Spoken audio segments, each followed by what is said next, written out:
going to just go ahead and dive in and start explaining that concept, Jonathan.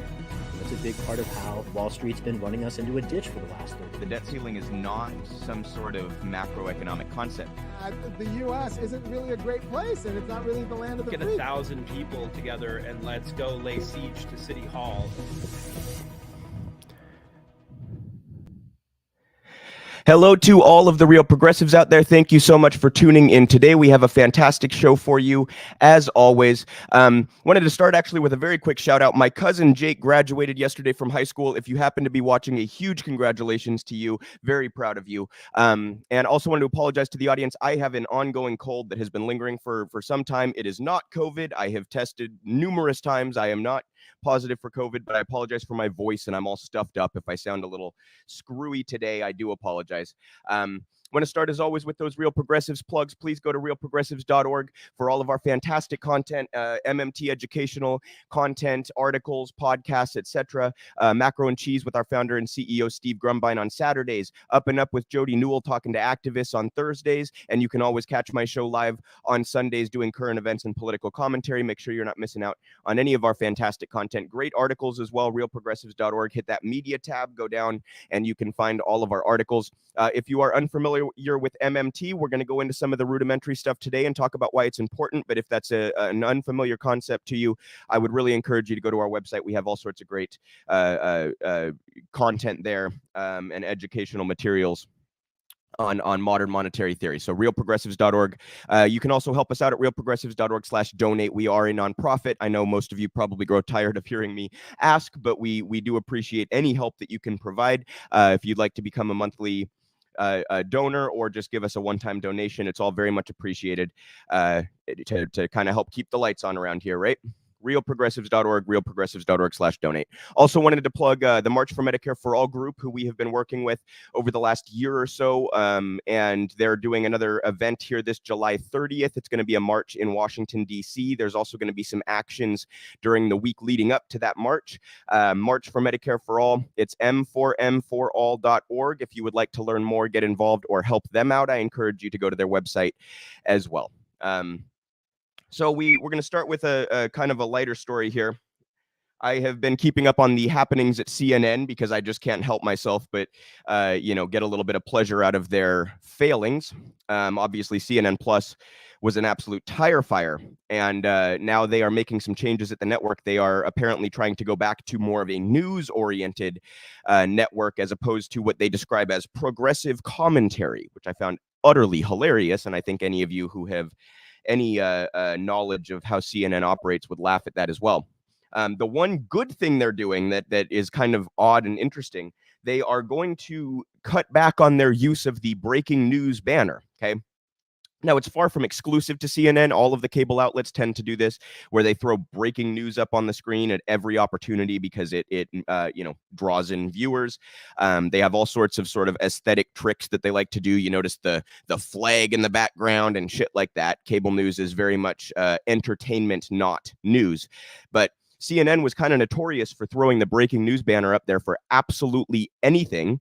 My favorite example was when they, just a handful of years ago, maybe a little longer than that, maybe 10 years ago, but they threw the breaking news banner up for the anniversary of the sinking of the Titanic. I mean, if you can think of something that is less breaking news than that, something that 100 years ago they could have said, yeah, the anniversary will be on this date. That's not breaking news, right? So I'm just a little bit interested by the changes happening over at CNN. I think the breaking news thing, that is in a vacuum a good step, but the fact that they're pairing it with this idea that we're going to get away from progressive commentary is, to me, utterly ridiculous. The whole premise is flawed, right? There's nothing progressive about what CNN puts on in any way, shape, or form. And this is the same network that hired Jeffrey Lord. I mean, it's the idea that they are in any way left is utterly absurd. They're not. They have CNN Business, but have you ever seen, do they have CNN Working Class? Do they have CNN Labor? Do they have CNN Unions? No, of course not. Of course not. They have CNN Business, right?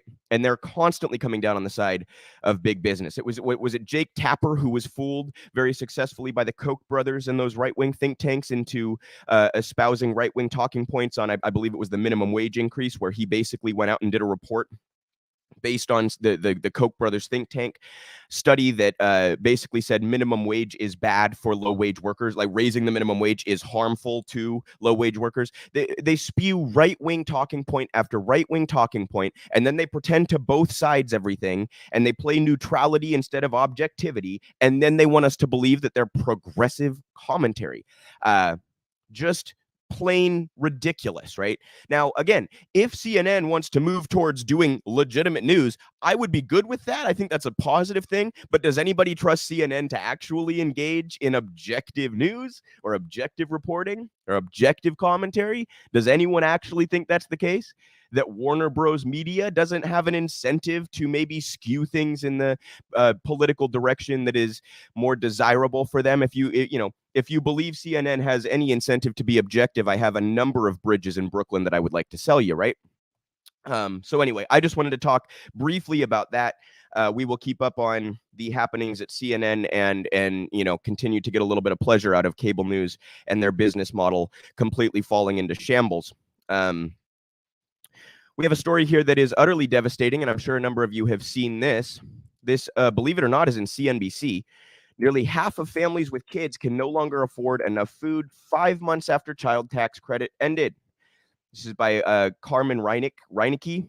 Apologize if I butchered that name. Before we dive in, I just want to make the point, you guys, do you remember when the child tax credit passed, how the Biden administration and Democrats were so insistent that this was like, the bastion of progressivism? We're cutting childhood poverty in half. See how wonderful we are and how progressive we are. And then they let it expire a year later. So first of all, there was no reason that the program had to be written to expire. They could have just written it as a permanent program to start with. And then when it was going to expire, they could have extended it. On both fronts, they refused to, and now 48% of families with kids cannot afford enough food 5 months after the tax credit expired. And I just want to note that a large portion of those families, it's not just that they can't afford enough for their kids, it's that they're all, as an entire family, skipping meals. So it's not just like we're all eating a little less than we would like. People are skipping meals, you guys, while Biden and the Democrats want to tell us that the economy is booming, right? So anyhow, back into the article here. Again, I apologize for my voice, you guys. I'm all stuffed up, and I probably am going to sound like shit a lot of the stream today. I apologize. Without the child tax credit, Stormy Johnson has been skipping her own meals so her kids can eat. Johnson, 45, works as a student support specialist in Preston County Schools in Kingwood, West Virginia. Before the monthly enhanced child tax credit payments lapsed in December, she received an additional $500 each month for her two children, Violet and Tristan, whom she parents alone. Without the extra money and with increased prices due to inflation, Johnson's budget is stretched thin. I just want to clarify that by inflation, they largely mean corporate price gouging, but we'll set that aside for a moment because I don't think CNN's going to acknowledge that, or CNBC, excuse me. But it's been a struggle for sure, said Johnson. I'm just making sure that my kids have what they need, and I honestly think it's taken a toll on my health physically. The child tax credit was expanded in 2021 through President Joe Biden's American Rescue Plan. The legislation boosted the credit to $3,000 from $2,000 with a $600 bonus for kids under the age of 6 for the 2021 tax year. Half of the credit was delivered in monthly payments, which ran from July 21st to December 21st, in deposits of $300 for children under the age of 6 and $250 for those 6 to 17. Families received the second half of the credit in a lump sum when they filed taxes this year. Now, 5 months after payment stopped, many families are struggling to make ends meet. Nearly half of parents who used to get the checks now say they can't afford enough food to feed their families, according to a May survey of 500 parents from Parents Together Action, a nonprofit. In addition to the increased costs of food, families and noticing rising prices of gasoline, childcare, and rent due to inflation, the survey showed. More than 90% said that they are finding it harder to make ends meet right now, and more than 60% are struggling to satisfy their family's basic needs. Beyond cutting back on things, most families said they've stopped saving for the future and have tapped into their emergency savings to stay afloat. Others, like Johnson, have skipped meals so their kids can eat. Her family has also had to cut back on foods like chicken and fresh vegetables because they are too expensive, she said. Quote, "I know I need to take care of myself to be able to take care of my kids," said Johnson. "But at any given time, if you give me the option to do for my kids or do for myself, especially when it comes to something like food, I'm not going to let my kids go without." So parents going hungry so that their kids can eat. And I do want to be clear, there were other families where like there wasn't even enough food for anybody to eat. So they're all skipping meals and having limited meals per day. Okay, this is the state of the country right now. And I also just want to drive home, you guys, in a country with over 300 million people, 48% of families, I mean, just do the math. That's a number of people that none of us could even begin to wrap our minds around. Try to picture 100 million people or whatever that would amount to, right? That 48% of that, I mean, you just try to even imagine, right? So this, again, you guys, Biden and the Democrats, trying to sell you a ridiculous idea that the economy is booming and recovering and growing and all of this, when obviously that is not the case. The only metrics by which that might be the case is the record corporate profits that we have seen during severe increases in prices for consumers. So what we've actually seen is an allowance of price gouging due to our allowing our economy to be so consolidated, at least a lot of industries, to be so consolidated into a few number of companies that gives them the leverage to gouge the shit out of all of us on stuff like fucking food and gas, right? So yet another extraordinary failure of the Biden administration while they're trying to sell you the exact opposite. And I think that going into November, they know that this is going to be a disaster for their party. And I think that's part of why we are seeing all the hyperfixation on January 6th right now. We're going to get into some of that a little bit later too. But the Democrats clearly here very desperate. And the one thing that they have taken off the table, the one thing they refuse to do is materially improve your lives. That's the one thing. How many weeks ago, you guys, was it 5 or 6 weeks ago, where Joe Biden said that he would be doing something about the student debt issues in the next few weeks? That's direct quote. He said in the next few weeks. Well, now it's been 5 or 6 and he's done fuck all. The one thing they won't do is materially improve your life. The one thing that would earn them votes is the one thing they won't do. So I don't want to see anybody blaming voters come November when the Democrats get mollywopped. I don't want to see it. I'm tired of it.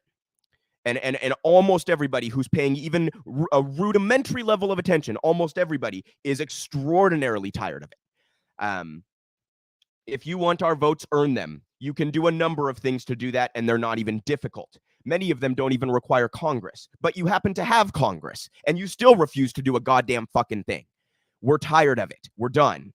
All right? We're done playing this two-party game.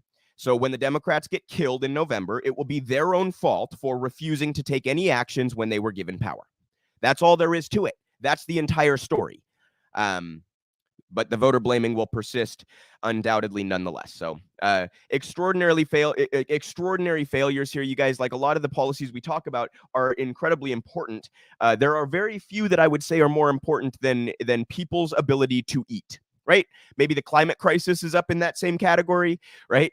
But your ability to have your most basic needs met is being challenged by this economy that we have set up. And the administration in power wants credit for doing nothing about it. Okay?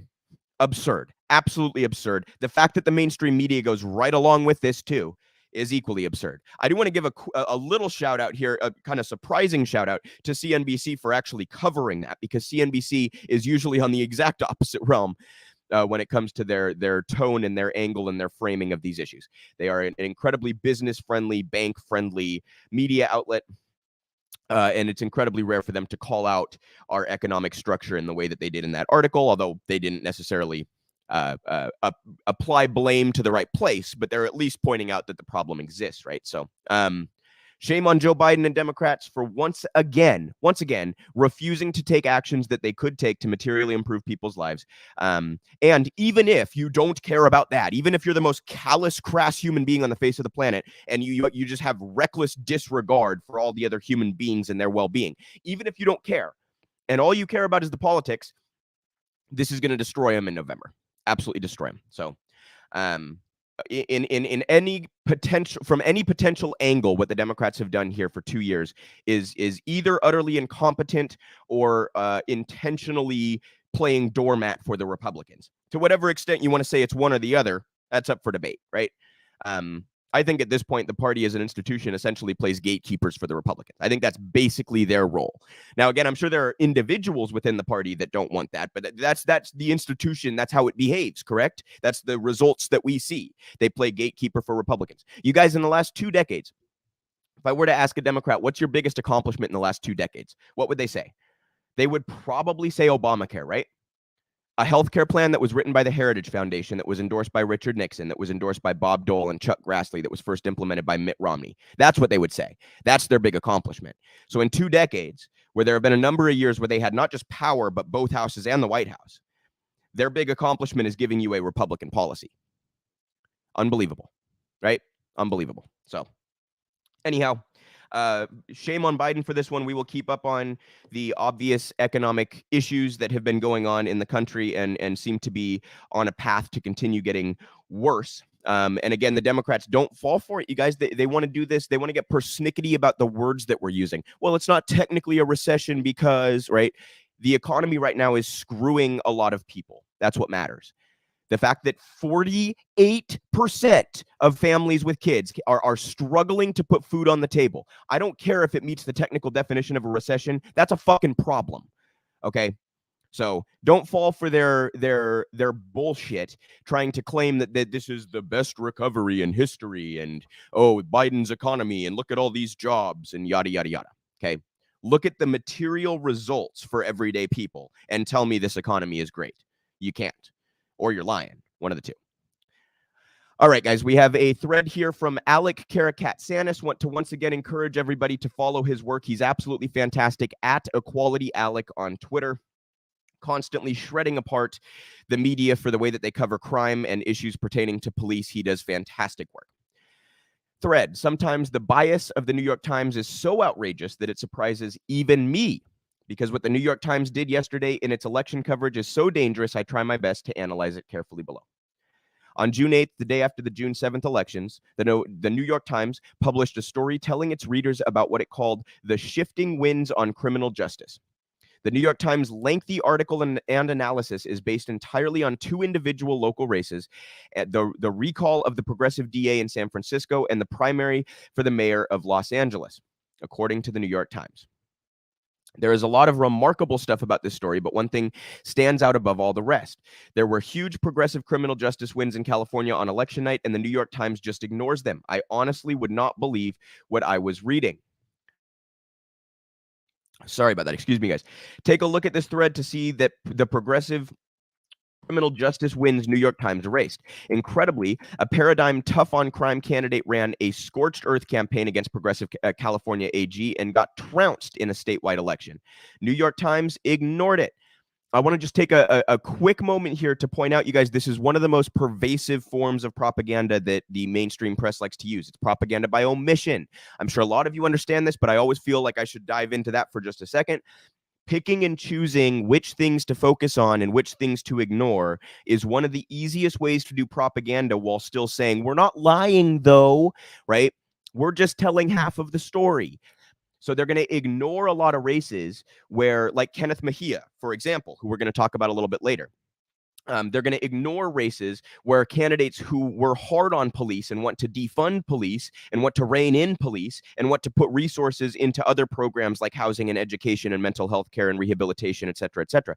Those kinds of candidates did well in a lot of races. The New York Times simply chooses to ignore them.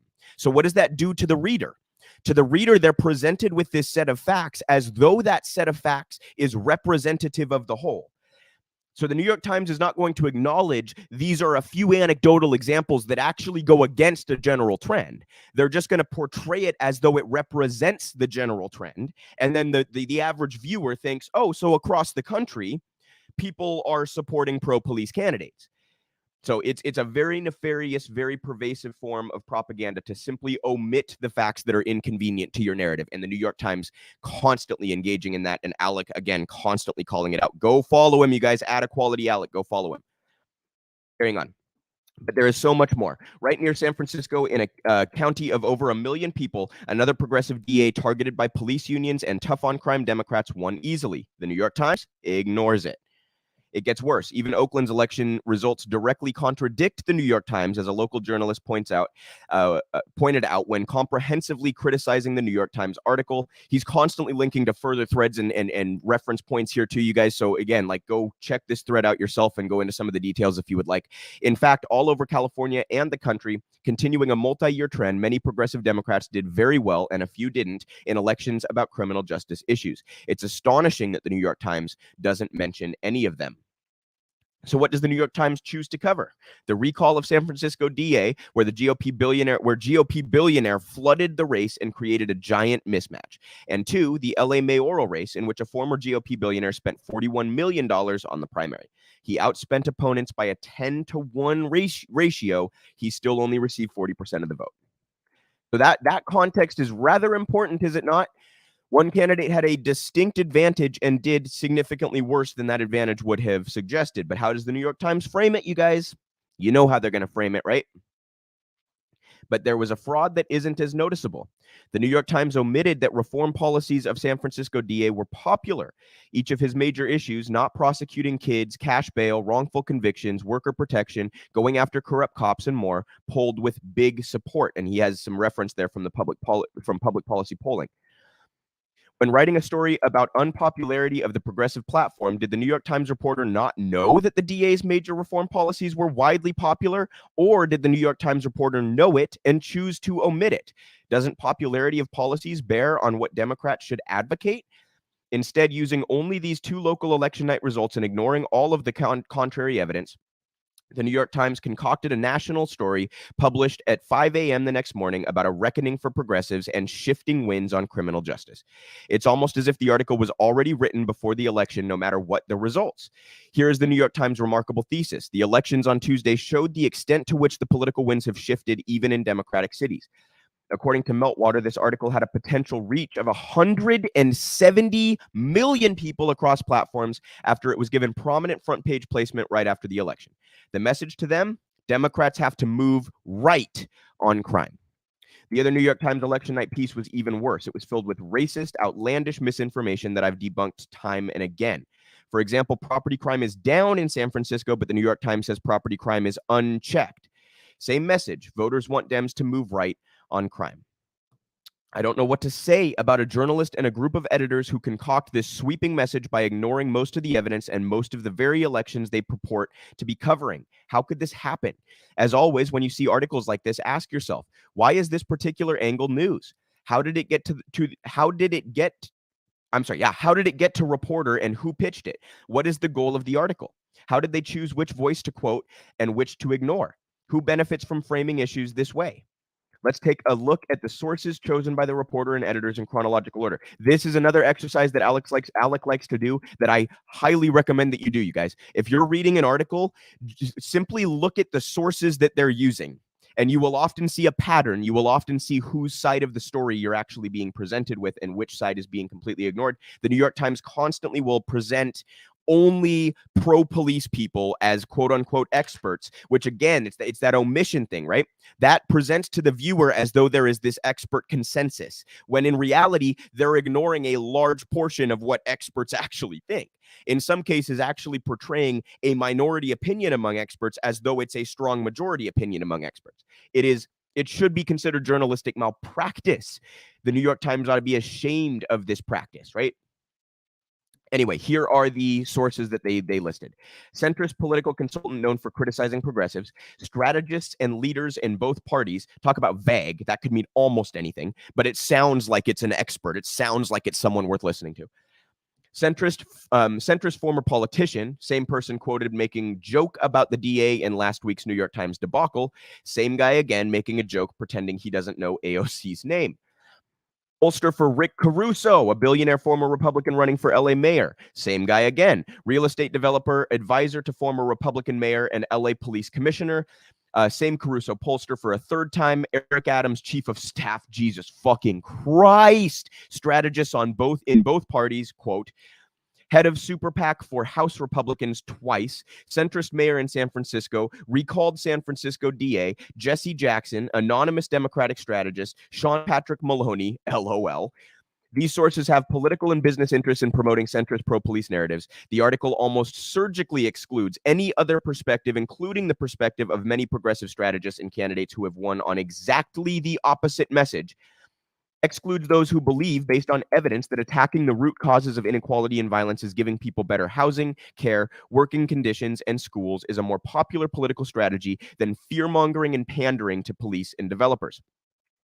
Instead of quoting or listening to other voices, the New York Times mocks them. Without describing their nuanced, science-based views to readers, the New York Times calls anyone with different views the activist left and the activist class. It even gives space for the second time in a week to an 88-year-old retired male politician to make a needless joke about a progressive leader, this time about AOS or AOC or whatever that woman's name is. As you read this, I want you to ask, is this a reasonable attempt to give people actual information about what progressives believe, to educate people about different strategies from experts who disagree? Is it a reasonable effort to educate the public about an issue?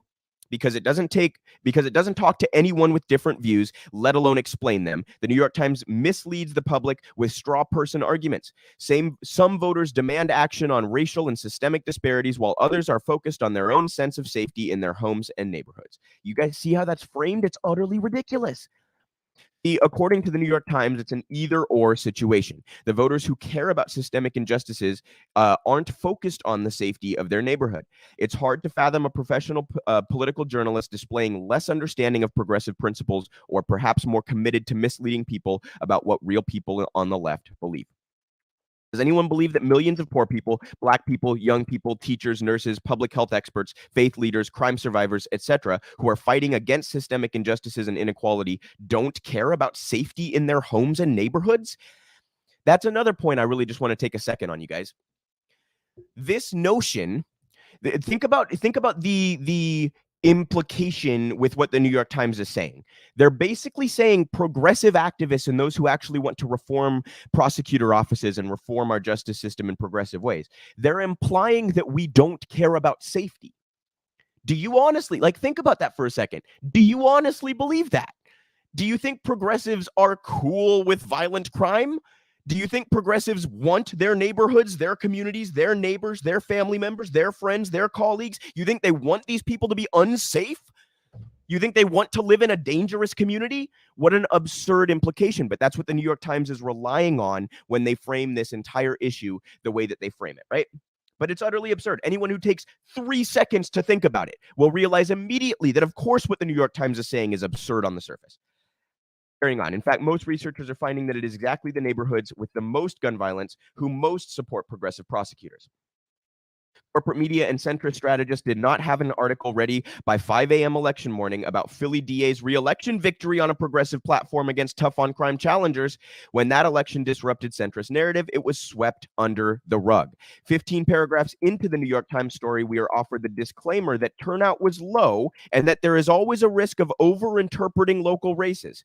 After that brief interlude, reporters get right back to the main message. Democrats need to get tough on crime.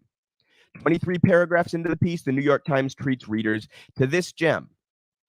The extent to which crime is actually up depends on the category being measured and the particular jurisdiction, but strategists in both parties said that whatever the data shows, there is a widespread sense that daily life in big city America is no longer as safe as it once was. You guys, that's utterly meaningless. You might as well just say, people say, or some people are saying. There's nothing to back that up. The statistics say quite the opposite. There's nothing to back that up. Nothing.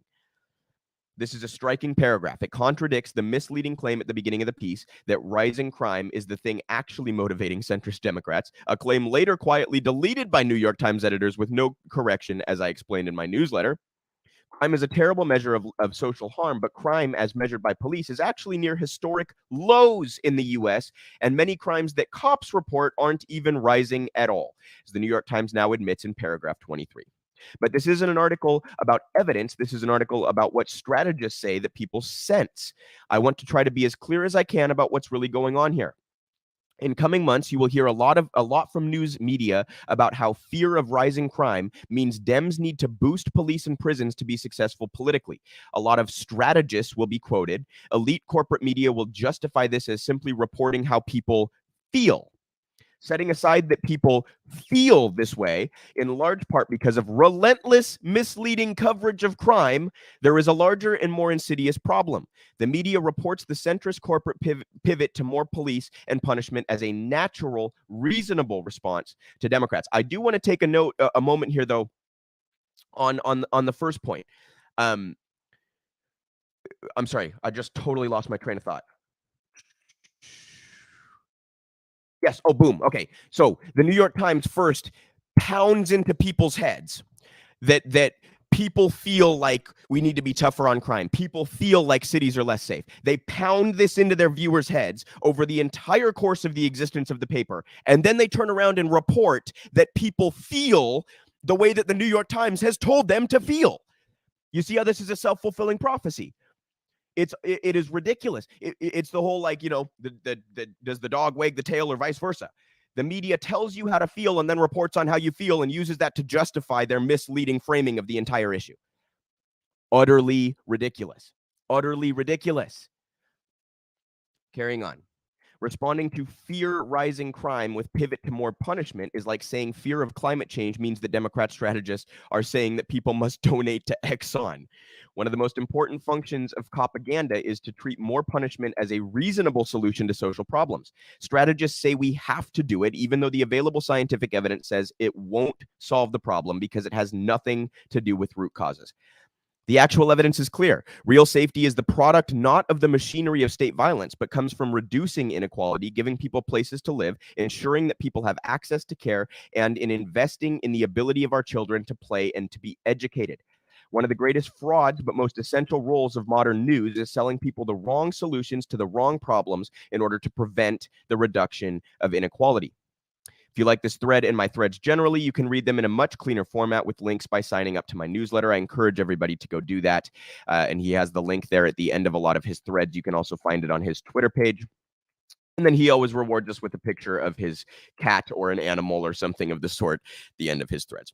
At Equality Alec, go give him a follow and do not listen to the New York Times and other outlets when they frame issues on crime and police in such misleading ways. Look out for these various forms of propaganda. And I think one of the best tricks you can do, you guys, when you're reading an article is simply list out sources and read them back to yourself. You'll get a pretty clear picture of what message is being pushed and how that message is being framed. Wonderful work from Alec. And I can't speak highly enough of him. At this point, I want to get on to our weekly labor update, you guys. This is the one sort of positive thing that I get to report on every week. Once again, the backbone of our coverage here is More Perfect Union. They are at More Perfect US. If you're interested in following their work, they're also on YouTube, More Perfect Union. We have a few different stories to dive into here today. We're going to start with workers at a Target, I want to say in Virginia, that are fighting for a union. So another pretty big company that is seeing its workers finally push back on their mistreatment. This is More Perfect Union reporting on the unionization effort at Target. We hear a lot of the times from management in the company how we're valued. If you look at Target press releases, they will constantly talk about how much they care about workers' well-being, and it's really just kind of smoke and mirrors for good PR. Employees like myself are the only reason they can open their doors. Without us, this company would have no profits whatsoever. Cornell wouldn't make, 800 sometimes more than what we make as workers. With the risk involved because of the pandemic, we should have been compensated much more. Appreciate everyone who makes it possible for you to open the doors. And it hasn't happened yet since I've been there, so.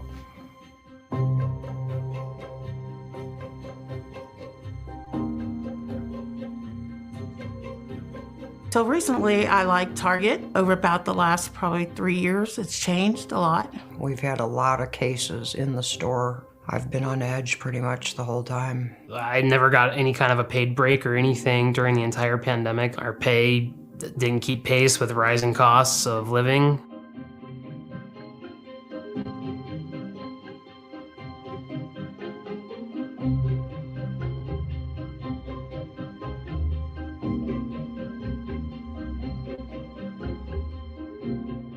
got, I think, 32 cents. This to me is laughable. For people who have been there 5, 10, 20 years in some cases, people were being hired off the street making more than them. That is definitely not okay. I'm glad they are getting it as a new hire, but I should be bumped up substantially.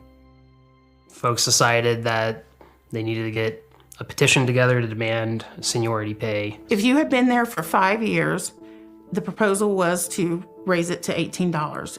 If you've been there for 20 years or more, to raise it to $20. Even people who wouldn't qualify, were signing on in support of the demand and felt it was unfair that this already didn't exist in the first place. So we wanted to go through the process that Target's laid out, that they have told us a million times. You don't need to organize. All you need to do is, follow through this open door policy we have. Every one of us really insisted that we go that route first and give them the benefit of the doubt. We just got a non-answer from corporate HR. We weren't even worthy of an acknowledgement. Anything would have been something, but they did nothing. I think it just made people angry, that they could just be so easily dismissed. It made me feel like not working there anymore. So that's what I did. I left Target. I can't really quit my job, and I think, they're using that as an excuse not to address it, knowing people are desperate for their jobs. If we want to keep our jobs and we want to stay at Target, we have to demand more because they're not going to voluntarily give it to us.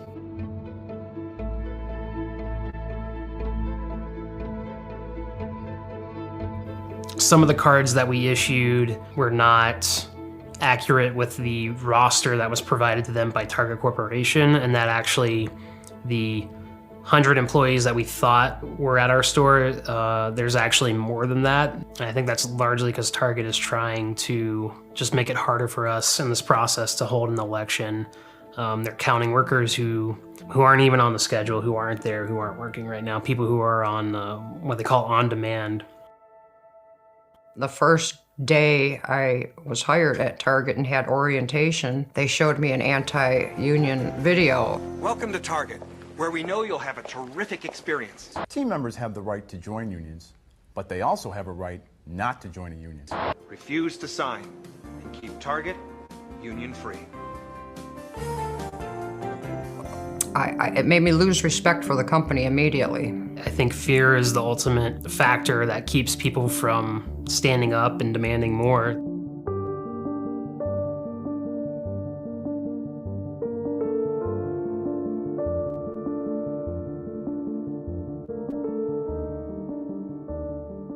Ever since we filed for the election, Target's flown in all these managers, people I've never seen before, and they're just all hovering over us as we're trying to do our jobs. Some workers were even telling me how managers were following them into the bathrooms when they're just trying to get a break. Managers have lists of the employees and they're checking off every single worker that they've been talking to. Being elderly, I sat amongst all these young people starting their first job, not knowing how to feel about it. And I just pretty much whispered at anyone I could find, this is not okay. Don't, go along with anti-union. These are your rights, know them, exercise them. The power is in the hand of the workers, and it's just a matter of us believing that and understanding that.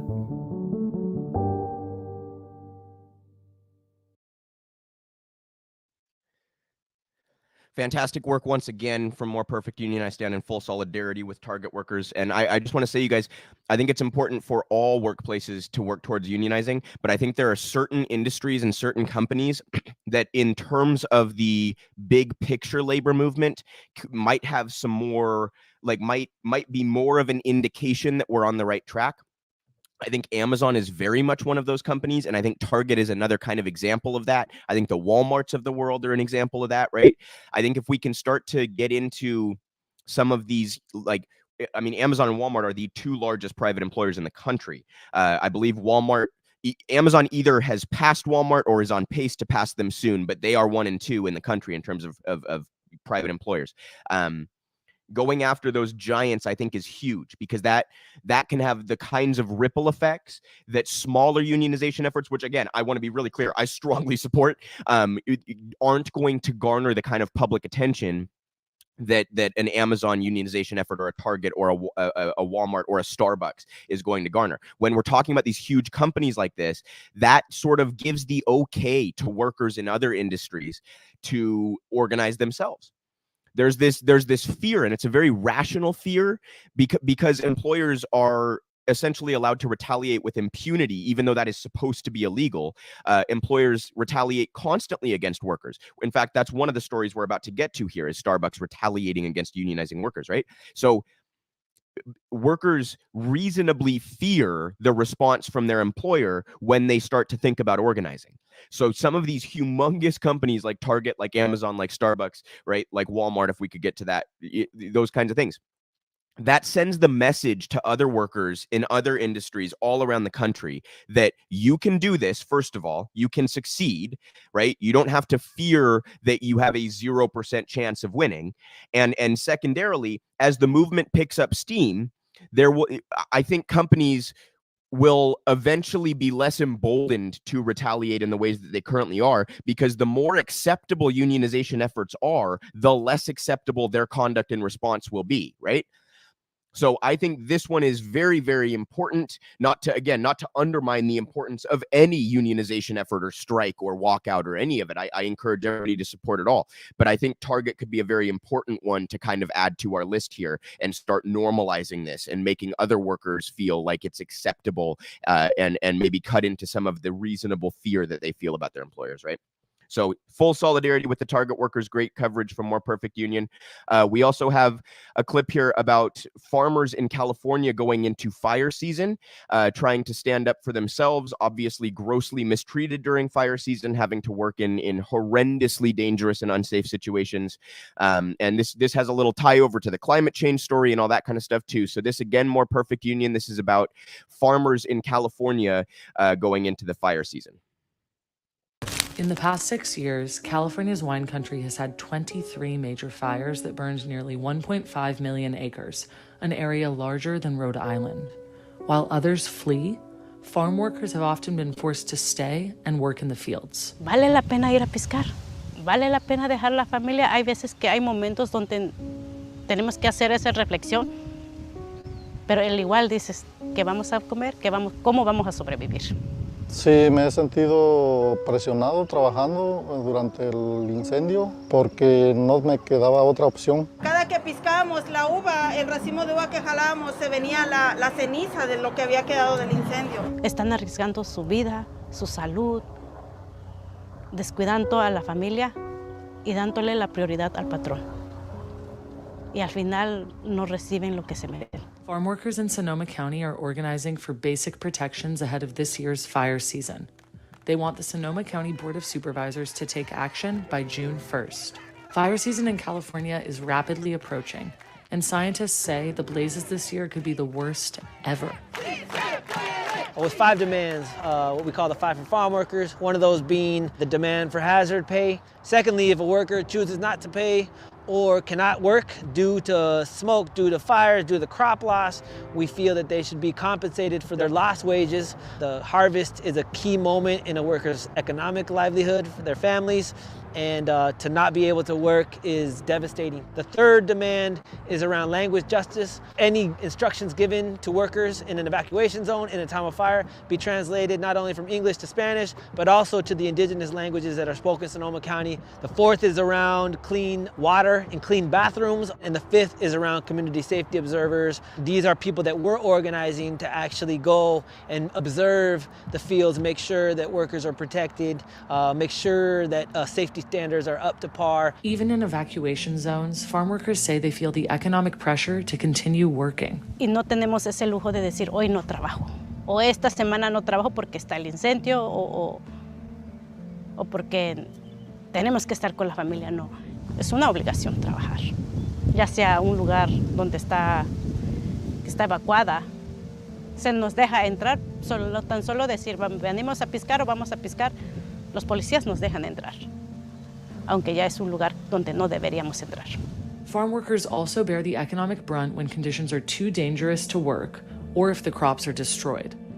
Los dueños de los viñedos, ellos no pierden nada porque ellos tienen asegurada su uva, su producto. Nosotros como campesinos sí perdemos mucho porque dejamos de trabajar muchos días y ese fue un problema muy grande para todos los trabajadores del campo.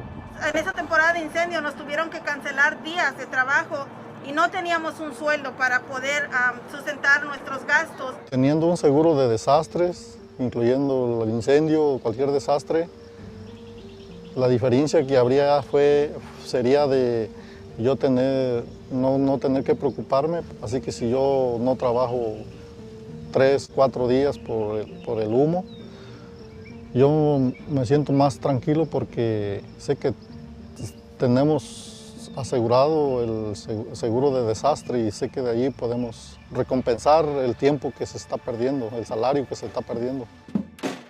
I believe that language justice, disaster insurance, and hazard pay are human rights. Y si ganamos va a ser un logro enorme, no nada más para mí ni para mi familia, yo creo que es para todos los trabajadores. Que salimos a arriesgar nuestras vidas siempre, haya incendios o no haya, siempre andamos arriesgándonos en pesticidas, todo lo que ponen a los viñedos, nosotros sí tenemos que andar. Y por eso yo le digo a mis compañeros de trabajo que nos apoyen a esta campaña.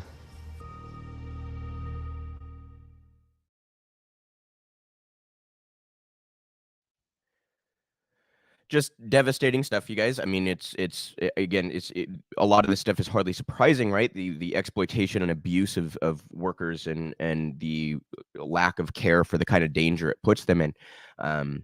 It just outrageous stuff, and this obviously also ties into climate change. We refuse to do anything about these fires that seem to get worse every summer. I'm in Washington State, so there's a period through, usually it's in August for us, where either the BC fires or the California fires, it's usually the BC fires, end up filling our skies with smoke for days or weeks. Just 2 or 3 years ago, I'm terrible at gauging time, but 2 or 3 years ago, the Northwest and the Seattle area had some of the lowest quality air in the world for a couple of weeks from those fires.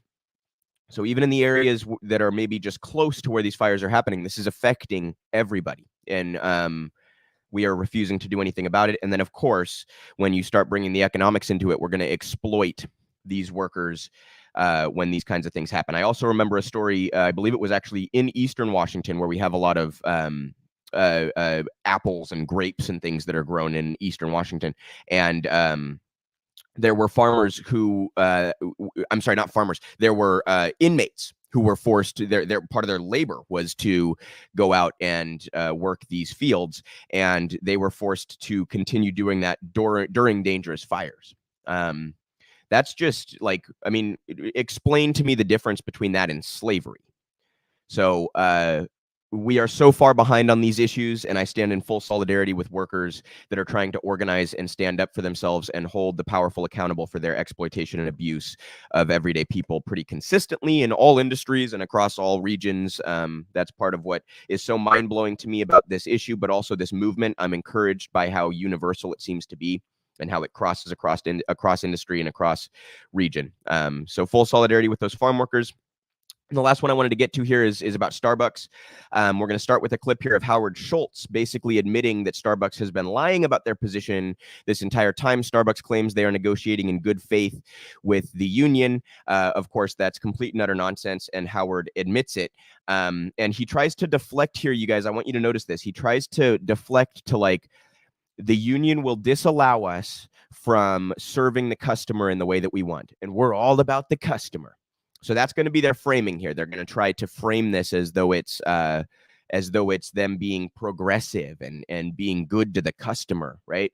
That's one thing I want you to notice. The other thing I want you to notice about how he frames this, they frame the union as an outside party. It could not be.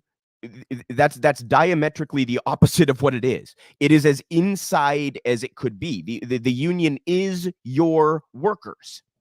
That is as inside of an institution as you can get. So they're framing that the union is this outside group coming in to screw everything up. No, it is your workers that you try to call partners in an attempt to, rhetorically make it seem like you treat them well. So those are the two things I want you guys to notice in this short clip. This is Howard Schultz responding to questions about the Starbucks unionization push. To demonstrate to our people they can trust us, and we have to show up. Could you ever see doing that and embracing the union as part of it? No. Why not? The primary reason is we are in business to exceed the expectations of our customers. 100 million people come into Starbucks. The customer experience will be significantly challenged and less than if a third party is integrated into our business. Because they're not acting in good faith? Because we have a different view. And Aaron, I don't want to spend the entire time in the union. Come on. No, but I just want to understand it, because there's headlines every day about union. This is at Starbucks, but this is everywhere else as well, Amazon and others. But I think there's a focus on, is there a way for companies and unions potentially to work together? And given how progressive your company has been, there's lots of people who look at Starbucks. I was looking at a headline, Starbucks is a latte liberal until it's not. Well, It's a mean headline. National Review, by the way, not the New York Times. But I say it. I only say it because I think that there's a question: is there a way for both to live in harmony? My belief is that we have built a company that is centered around exceeding the expectations of our people and our customers, and that is the vision we have for the future of the company. So he basically just openly admits, like, are you going to work with the union? No. So you've been saying you're negotiating in good faith. That was just a complete and utter lie. You're also legally obligated to negotiate in good faith once these unions have passed their elections, right? So Starbucks here just flaunting that there is impunity for companies on the by and large when it comes to violating labor law and retaliating against workers. He's also engaging in the disingenuous framing that they often like to engage in. No, we put the customer first and our workers are trying to screw that up. Just utter nonsense to anybody who pays any attention to this stuff at all. By the way, you guys, on the by and large, companies that treat their workers better actually do better in terms of business. So on the by and large, so it's not bad business to treat your workers with fucking dignity. It's not. But they all try to pretend, oh, our workers are trying to fuck up our ability to be good to our customers, right? That's the whole misleading frame job. But the admission there is incredible to me that they're not going to negotiate in good faith and have no intention to do what they say they've been doing for months. And the other one is that they constantly continue to frame the union as outsiders. These are not outsiders. These are your employees, many of whom have worked for you for years. If you're calling them outsiders, you're telling on yourself. You're saying you don't actually view your employees as partners. So, that's an area where the anti-union messaging actually kind of is internally inconsistent and self-contradictory. And Howard Schultz, of course, engaging in all of the hypocrisies in this particular interview. So, and that was just, what, a 1.5-minute clip he managed to screw all of that up. So anyhow, we have one more here about Starbucks, you guys. This is about how they closed a store that was a very successful store. And it's pretty obvious retaliation, which again is supposed to be illegal. So this once more perfect union talking about Starbucks closing a store in retaliation against their workers. It's union busting, that's all it is. This is a hugely popular store. It's been here for 17 years. There's no reason for them to close it now. They really want the store closed. I think that they're afraid of us. What's disgusting? Union busting!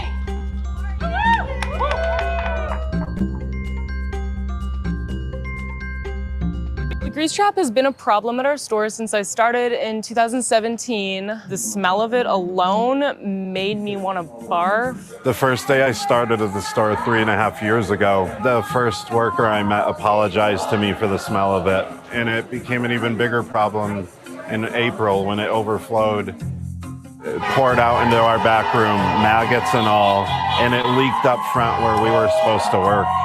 And we had no ability to clean it. The entire store, even the lobbies, smelled like literal poo-poo. Our acting manager at the time, he said that we need to stay open, stay serving customers, clean up the grease. We walked out on strike over it, and now that it's become a hazardous problem, they're trying to shut our store down instead of fixing it like they had years to do.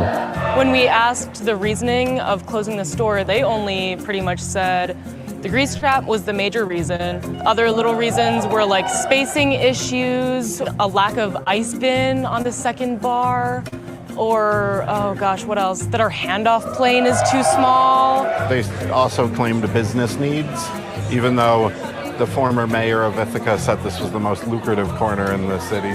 So throughout this whole thing, we kept saying, hey, this is disputed, this is disputed, this is disputed. The only thing that we can't actively dispute right now is the grease trap. So let's just fix it. Let's just fix it. It's an easy fix that should have been fixed.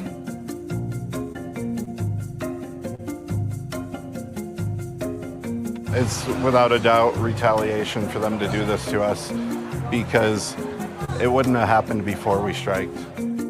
We are asking for the store to stay open. We're not going to back down from that. We're not just fighting for our jobs. There's an entire movement now, so.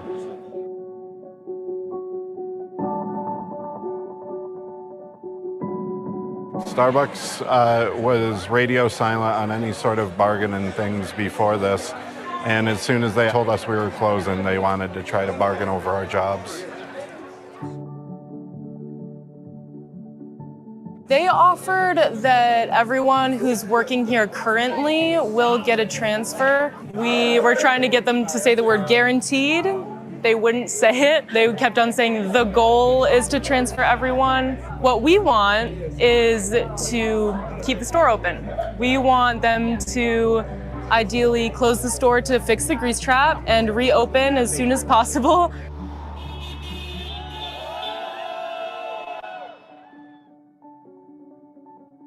We're calling on you to let everyone know, do not go to Starbucks until they negotiate a fair agreement with us, and keep College Town open. We've been organizing together, all 3 stores in Ithaca, for months. These people are my friends. They don't deserve this. Starbucks is trying to make an example of them because they're militants and they stand up for each other. Seeing the support for Starbucks workers from the community, it means so much to us. And this requires all of us, whether you work here at the Starbucks, whether you patronize it, we need everyone to stand in solidarity, because united, we cannot be what? Divided!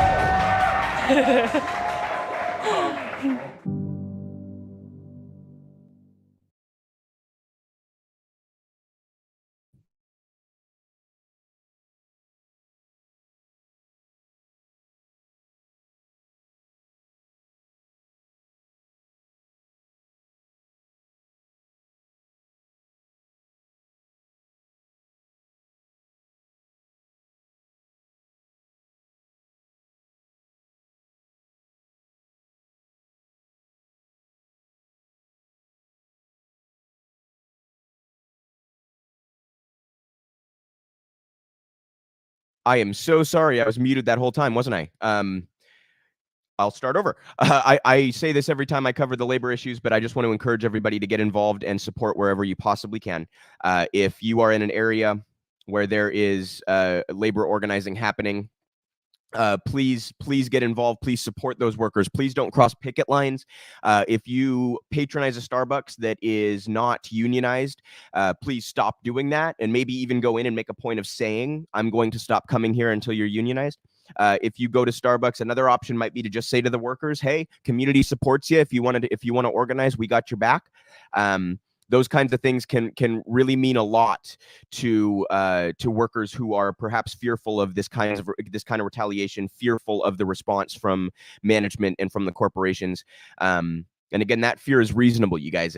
That fear is very reasonable. So one thing you can do to help further the movement is to ensure that people in your community know that you have their back. If people are out on picket lines, join them if you can. Those kinds of things. Support striking workers, support walkouts, make clear that you're not going to patronize a business unless it's unionized. All of that stuff. It's little, it's small, it doesn't take much time, it doesn't take much effort, but it all really adds up.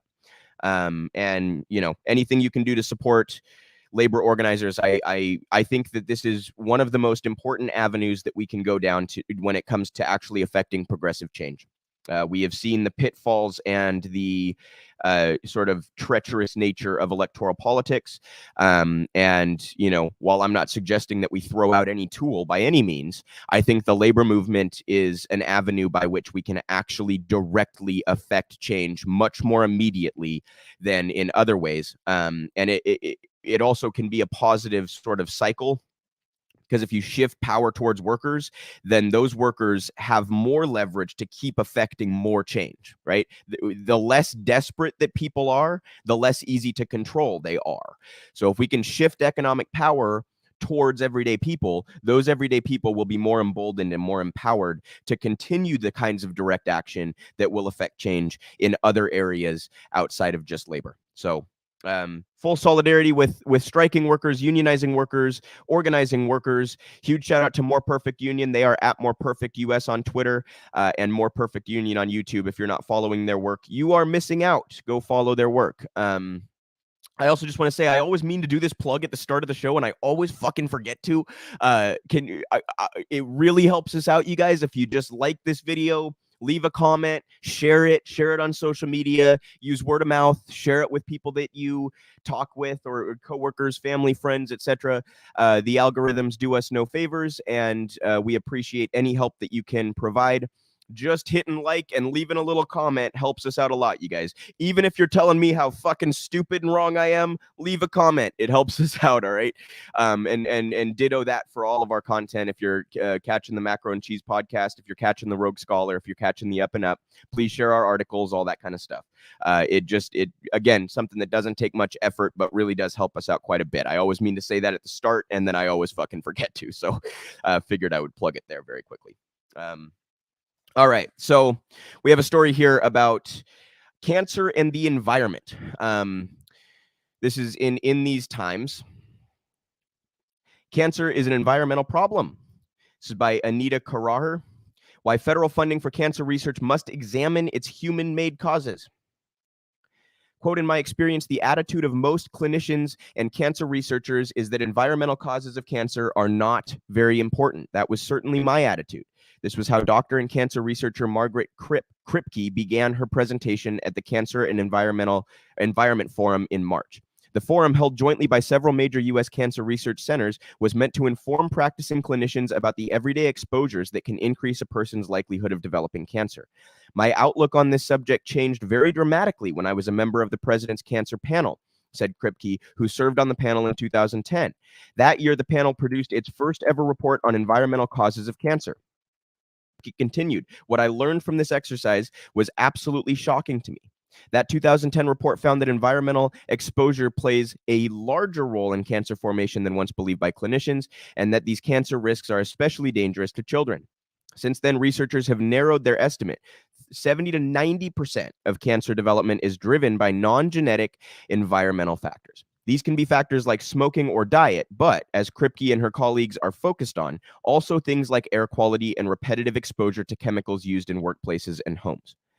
In February of this year, President Joe Biden announced the relaunching of Cancer Moonshot, a funding initiative he originally spearheaded while vice president in 2016.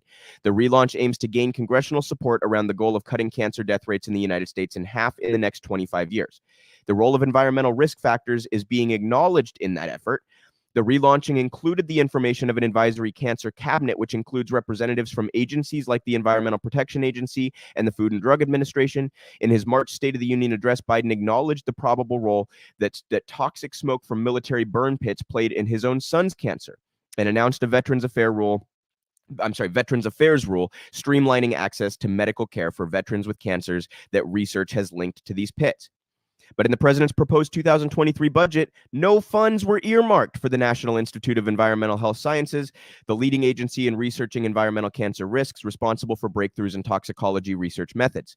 Its parent agency, the National Institutes of Health, which houses 27 other institutes and centers, including NIEHS, only received an overall $275 million increase in discretionary funding in the proposed budget. Ruth N. Rudell of the Silent Spring Institute, a breast cancer research center that receives NIEHS funding, says that money for research on environmental causes of cancer is sorely needed. The studies are complex, requiring large samples of participants, followed for years at a time to understand the consequences of being exposed. A difficulty in performing this research is that basic information about potential carcinogens is missing. Kripke, who serves on the Silent Spring Institution's board of directors, attributes this lack of information to the underregulation of the industries that produce these chemicals in the first place. Quote, "We in this country operate on the basis of something called the reactionary principle for chemical production." Kripke explains, "If it causes harm, then we regulate it or remove it from the marketplace. But proving harm in the absence of regulation can be an uphill battle. That's the challenge that the community of East Oakland, California faced. At the end of last year, Communities for a Better Environment in an environmental justice group sued a local facility, AB&I Foundry, over its emission of hexavalent chromium, a known carcinogen. While residents have been vocal about the high rates of health issues in their community, the lawsuit against the foundry was only possible after the passage of a local air quality district rule that required the district to assess all the health risks posed by the entire facility rather than only the parts being regulated. That assessment found that the largest cancer risk AB&I Foundry produced was hexavalent chromium pollution being vented into the atmosphere. The machinery that produces the hexavalent chromium was exempt from permitting at the time of installation, and thus its pollution had never been officially tracked. Until this, the only carcinogenic pollution officially being monitored from the foundry was lead. Esther Goolsby, an organizer with CBE, says that even though she has lived near the foundry for the past 30 years, she was not aware of what she and her neighbors were being exposed to until she joined CBE. Quote, and knowing only when I got older what was there and reflecting just on how it affects my children when growing up, and then all of the community that were there. And there are 2 elementaries and a library. So thinking about how long this has been going on, and we're only just now getting action. The Air Quality District's assessment would have been the first step in a multi-year process of bringing all of AB&I Foundry's operations into regulation. Tyler Earle, a lawyer for CBE, says that the organization was pushing for the foundry to install abatement technology on the machinery to reduce its pollution. Instead, in March of this year, AB&I Foundry announced that it would be moving its entire operation to Texas. CBE did not interpret this as a win. Goolsby's response was, quote, in Texas, they're just going to go to another community and put toxins there. AB&I Foundry cited increasing regulatory standards for its move. Earle said that the decision underscored the importance of a just transition for workers at facilities such as this, where the communities, particularly the Black and brown folks who surround industrial facilities, have been paying the price for companies' profit. And that's another element of this, you guys, is that communities that have the most pollution are often poor communities and communities of color. So the cancer rates being higher in those communities could have something to do with some of these environmental factors. Part of what is important in this story to me is I think it's an example of how there's intersection among all of these issues, right? We covered earlier the farm workers in California from More Perfect Union and how the wildfires are affecting them. So there's now 2 ways here that we've talked about today that the climate crisis is intersecting with other issues. It's affecting people's health. It's affecting people's work lives. It's affecting, just burning people's homes down and coasts are going to be underwater and all this kind of thing. So the ways that these issues all kind of intersect with each other is very important. And I think having a worldview that sort of accepts that and puts that first and foremost, I think is very important. So this is a great piece there from In These Times. And obviously, it's very important to get to the bottom of what is causing cancer and other deadly diseases that are very prominent and that kill a lot of people. And it's hardly surprising that environmental factors are among them. And also, you guys, there's the capitalism element to this too, right? Companies are going to put their profit above the well-being of these communities. So when a chemical company or an oil company goes and essentially poisons the air or water that people are breathing and drinking, they are doing so for profit. And that dynamic is important also to put first and foremost, right? So excellent reporting there from In These Times. And I encourage everybody to take the climate crisis seriously and encourage everybody to take the corporate abuse that is an organic result of our capitalist economic structure very seriously. I hope that there is increased funding for these programs, you guys. I mean, if Biden's serious about that, he's one of these people where if it affects him, he might actually do a tiny little bit about it. So the fact that his kid died of cancer and had had potentially been affected by this kind of environmental factor, perhaps he will find within him the empathy that everybody always likes to talk about, and actually provide some funding for this program. I'm not naive enough to expect it, but one can hope, right? One can hope. So I want to talk a little bit about MMT, you guys. This is, the framing of a lot of the things that I talk about is from an MMT framing. And a lot of what we do at Real Progressives is trying to sort of connect major political stories and concepts and issues and policies to MMT and frame these things from an MMT perspective. So I want to start with showing you guys a clip that I have shown you before. So I apologize to those who've already seen this, but this is Dr. Fadl Kaboub talking about his progressive policy layer cake. This was part of the March for Medicare for All summit that was put on by M for All, at this point, a few months ago or something like that. And there were some RP members who helped participate. I hosted some of the panels, and we had some of our members as panelists and things. Huge shout out to M for All. If you're not supporting them, please go support them, m4m4all.org. And if get involved in the march in DC this coming July 30th. If you are unaware of the fantastic work that they do. But anyhow, this was a clip that Dr. Kaboub put together for that summit. It's about his progressive policy layer cake, and he goes into some MMT basics here. So I wanted to show you guys this as sort of a jumping off point for the MMT discussion. So this is Dr. Fadl Kaboub on his progressive policy layer cake.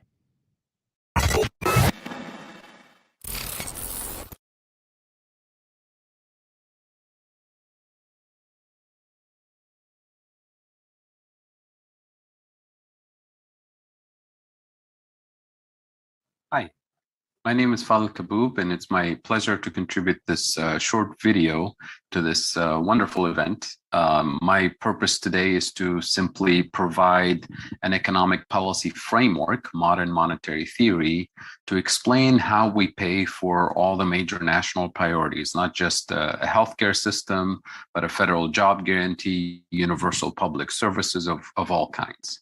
And the key message that I want to deliver here is that this is something that the federal government can do, and this is something that states, municipalities, local government offices cannot finance. They can logistically organize the delivery of these services, but they can't have the finances necessary, but the federal government does. So what is MMT? How do we pay for all of these national priorities? And the starting point here is that we can afford all of these national priorities. And I always want to think of these national priorities that we can afford in the US. We can pay for all these things without bankrupting the country, without causing inflation, without any of the fear mongering that you frequently hear about Medicare for All or any of these universal services. So the first thing we need to deliver is universal public services, green infrastructure, Medicare for all, housing for all, education for all, childcare. All of these things, we can afford them without causing inflation, without bankrupting the country. Number two, this is the second layer of public policy, a federal job guarantee with decent wages and benefits for anybody who's ready, willing, and able to work. So this is for people who actually want to work and can't find decent employment in the private sector. The third layer of this public policy system is a generous income support system for people who can't work or shouldn't work for health reasons and other reasons.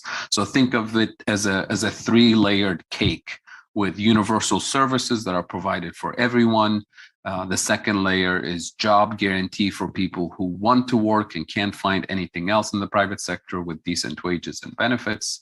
And the third layer, kind of the safety net for anybody who can't work or shouldn't work, a generous income support so that nobody's left behind.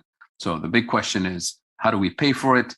The MMT framework is what I'm offering here for us to consider. MMT highlights the concept of monetary sovereignty, and the sovereign in the US is the federal government, not states, not municipalities. And MMT tells us that there's a spectrum of monetary sovereignty. The US is one of the countries that enjoys one of the highest degrees of monetary sovereignty in the world, like Japan, like the UK, Australia, Canada, and so on. So today I'm not going to focus on developing countries or countries that have very limited monetary sovereignty. The key features of monetary sovereignty, or a high degree of monetary sovereignty, we're talking about a federal government that issues its own currency, the dollar, taxes the public in the same national currency, the US dollar. It's the federal government that never issues debt denominated in foreign currencies. So all the national debt is denominated in US dollars and US dollars alone. And number four, the federal government doesn't fix the value of the dollar to gold or silver or any other foreign currency. So we have a floating exchange rate system, and that flexibility is very important. So we do enjoy one of the highest degrees of monetary sovereignty. Now, does that mean we have unlimited spending capacity? We should print money left and right and spend on anything? Absolutely not. And I'll give you the constraints here in a minute. So the question is, how do we pay for these national priorities without causing inflation and so on? The ultimate constraint is inflation. So the mainstream perspective tells us that we should tax somebody or borrow from somebody in order to pay for these national programs. And once you're constrained by tax revenues and borrowing capacity, you've already canceled half your national priorities, because you're not going to be able to generate enough tax revenues to prepay for all of these services, which is what states and municipalities must do. But the federal government has this additional spending capacity, that bright yellow space. That's not infinite, but it's much larger than what most people think. And it's constrained by that red bar. The risk of inflation is what really limits how much the federal government can spend. So the big question for us becomes, what determines the risk of inflation? And for me, it's two things. The risk of inflation is determined by, number one, the productive capacity available to us, the logistics, the supply chains constraints. All of that tells us that if we hit that limit and the government decides to spend more, then we will have inflation. The good news about this risk of inflation is that productive capacity is producible. We can hire millions of people to expand our productive capacity. And when we do that, we push the risk of inflation further and further out, and we increase that bright yellow space, and as a result have additional spending capacity. But that's only one side of the equation. The other side of the inflation risk is what I call abusive market power or price setting behavior. And here, think of your large corporations that dominate key markets in the economy. They raise prices simply because they can. Think of Wall Street, think of Big Pharma, think of your telecoms, think of price setters during the pandemic that we're seeing right now, oil and gas companies and so on. And that kind of inflation risk is not going to go away by spending less and not having Medicare for all and not having childcare for all.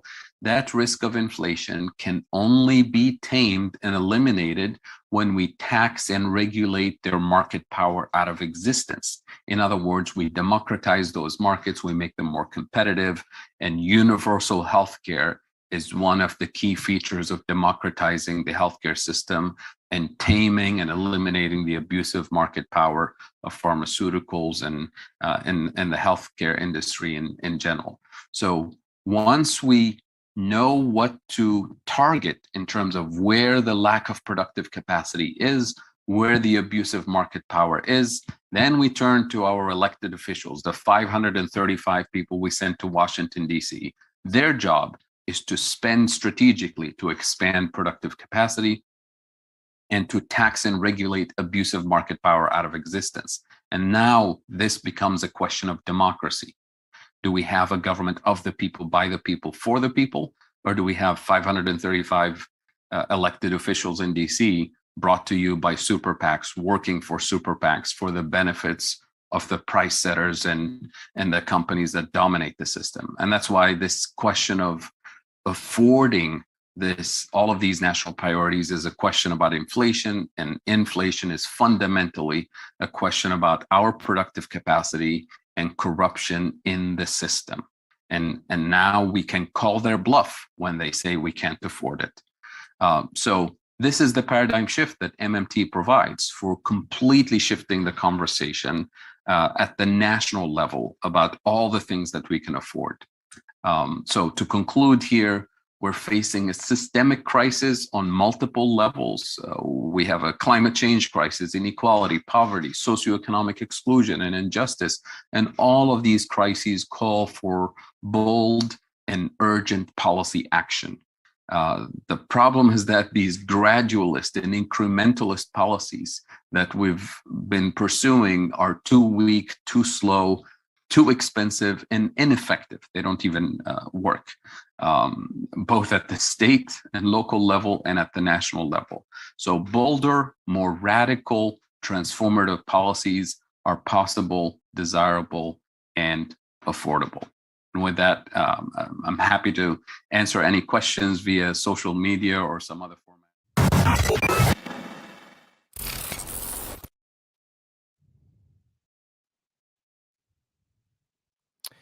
If you guys are not following Fadl's work, I really encourage you to go follow him on Twitter and keep up with the work that he does. He's with the Global Institute for Sustainable Prosperity. He also teaches at Denison, and I think he is one of the best out there at communicating these sort of complex economic concepts in a way that is sort of accessible to a more general audience. So huge shout out to Dr. Kaboub. Thanks to him for all of his wonderful work. I encourage you all to follow it. And I thought that was a good way to kind of wade our way into the basics of MMT, right? And how some of the concepts are sort of misrepresented, especially when it comes to inflation, and we're seeing that now, right, with the price increases that we've seen, since going back months at this point. So next here, I want to show you guys a thread. This is by Steve Grumbine. He's our founder and CEO. If you aren't following him, he's at SD Grumbine on Twitter, and he also does the Macro and Cheese podcast, which I mentioned a couple times on Saturdays. You can find that on our website, realprogressives.org. And he also does the Rogue Scholar, which you can find on this YouTube channel, Real Progress in Action. Throughout the week, he's doing Rogue Scholar episodes, and you can also find him on Status Coup. He's doing a couple segments a week there on Status Coup. So make sure that you're keeping up with all of his work. Subscribe to all those channels and go to our website for more from him. He says one of the most important factors of a program like a federal job guarantee or Medicare for All is that they cannot be budgeted for, as programs like the jobs guarantee are automatic stabilizers that rise and fall based on economic triggers that put them into play, similar with Medicare for All. Now, just quickly, what he means by that, you guys, is that these programs, you can never actually estimate precisely how much healthcare is going to be required in any given year. How many people are going to get sick? How sick are they going to be? How much of X, Y, or Z treatment is going to be required? How many doctors and medical techs and nurses are going to be required to meet that standard? You're never going to know precisely, right? Because there's just too many factors to try to take into account.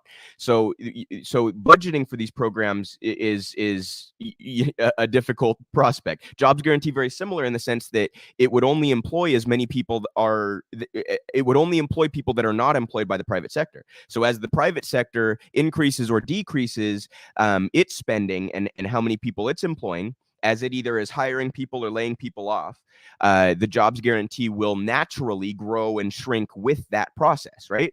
So again, it's impossible to sit there and say, well, we know that this year X number of jobs exactly is going to be what the jobs guarantee needs.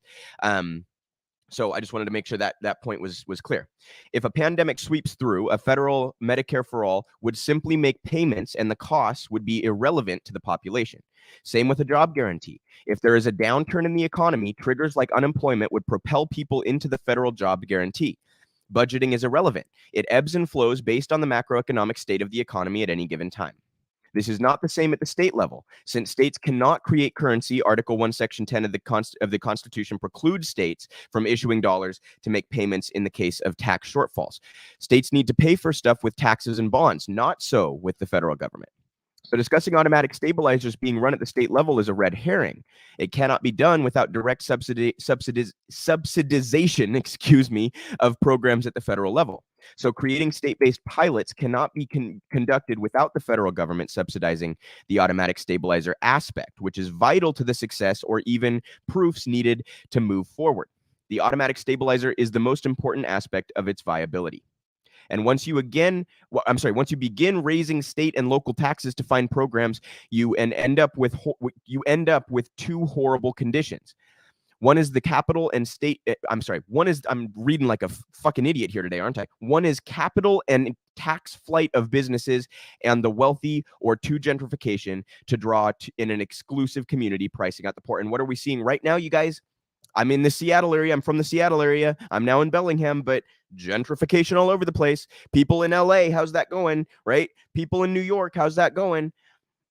Why do you suppose state-based policy advocates attack me as a person for what I said versus attack their own understanding of macroeconomics? That last point, I think, is more broad, you guys. I really am constantly discouraged by how often discussions on Twitter turn personal, and that's just really too bad. We should be able to have strategy disagreements without insulting each other. I don't know what to say about that. That just seems patently obvious, but so the issue here, you guys, is that states do not have the power of the purse the federal government does. And if you understand that fundamental fact, then there are a lot of kind of ripple effects in how you view these policy discussions. And this is why MMT, I put in the title, Why MMT Matters. This is one of the major reasons why MMT is so important. I don't expect everybody to dive in on a PhD level, okay? I don't profess to know this stuff on a PhD level. I am not an economist, quick qualifier. But I think it's very important for people to understand at least the surface level stuff when it comes to MMT. Because all of these policy discussions, all of these political battles are impacted by how things are financed, or at least the vast majority of them are. So MMT is a very important concept to understand. I thought that was a great thread, kind of diving into the difference there between federal funding and state funding. And I also wanted to plug one more thing. I'm not going to read through it because it is quite long, but I keep mentioning realprogressives.org. You guys, please go to realprogressives.org for all sorts of MMT content and materials. This is by Pavlina Chernova, who is one of the sort of leading advocates of a federal jobs guarantee and is a professor of economics who views things through an MMT lens. We at RP republished a portion of a paper that she had written here, as you can see. It's rather long. It's in kind of PDF form, and it's an older paper, but I would encourage everybody to go read that if you're looking to dive in on a little bit of a deeper level. I'm not going to sit here and take half an hour to read that to you, but I really encourage you all to go check out that and the other educational content that we have on Real Progressives if you are unfamiliar with MMT. And I also just want to say, you guys, to those who are fighting for state-based programs, I think you have your heart in the right place. I think you're my ally. I also want your neighbors to have healthcare and education and housing. We all have the same goals here. What MMT tells us should be a positive revelation instead of a negative one.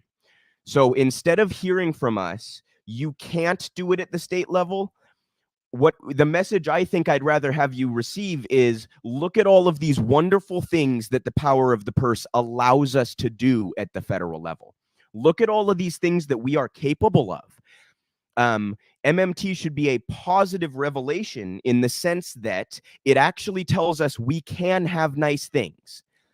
So this is part of why it's so important for the masses to understand that, because I think that the powers that be would much rather us all think that we can't have nice things, that their failures are just sort of organic economic dynamics that nobody can do anything about, right? It's a very convenient deflection for them to basically act as if, well, we can't spend to fix that problem because fill in the blank. Either they'll say we're going to go broke, or you're putting it on the country credit card or whatever, or they'll fearmonger about inflation irrationally and incoherently.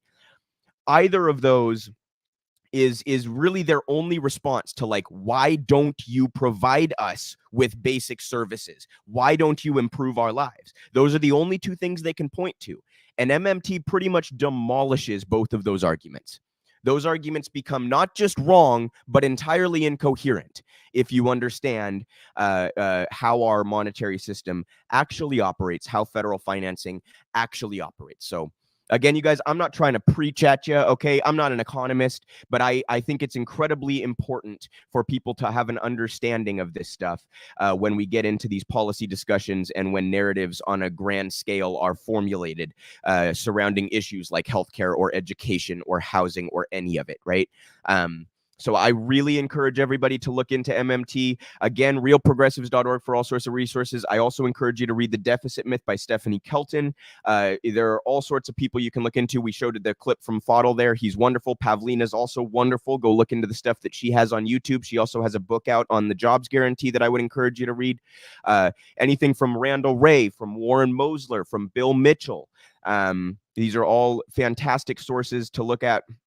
If you are lacking understanding on the MMT stuff. And by the way, no shame if you are. We all were at some point, okay? I didn't know this stuff years ago. So, you know, we're not trying to sit up here and preach at you. We're trying to help educate and bring people along. We think that this is an incredibly important concept when it comes to determining how to strategize and how to build towards the progressive policies that we all would like to achieve.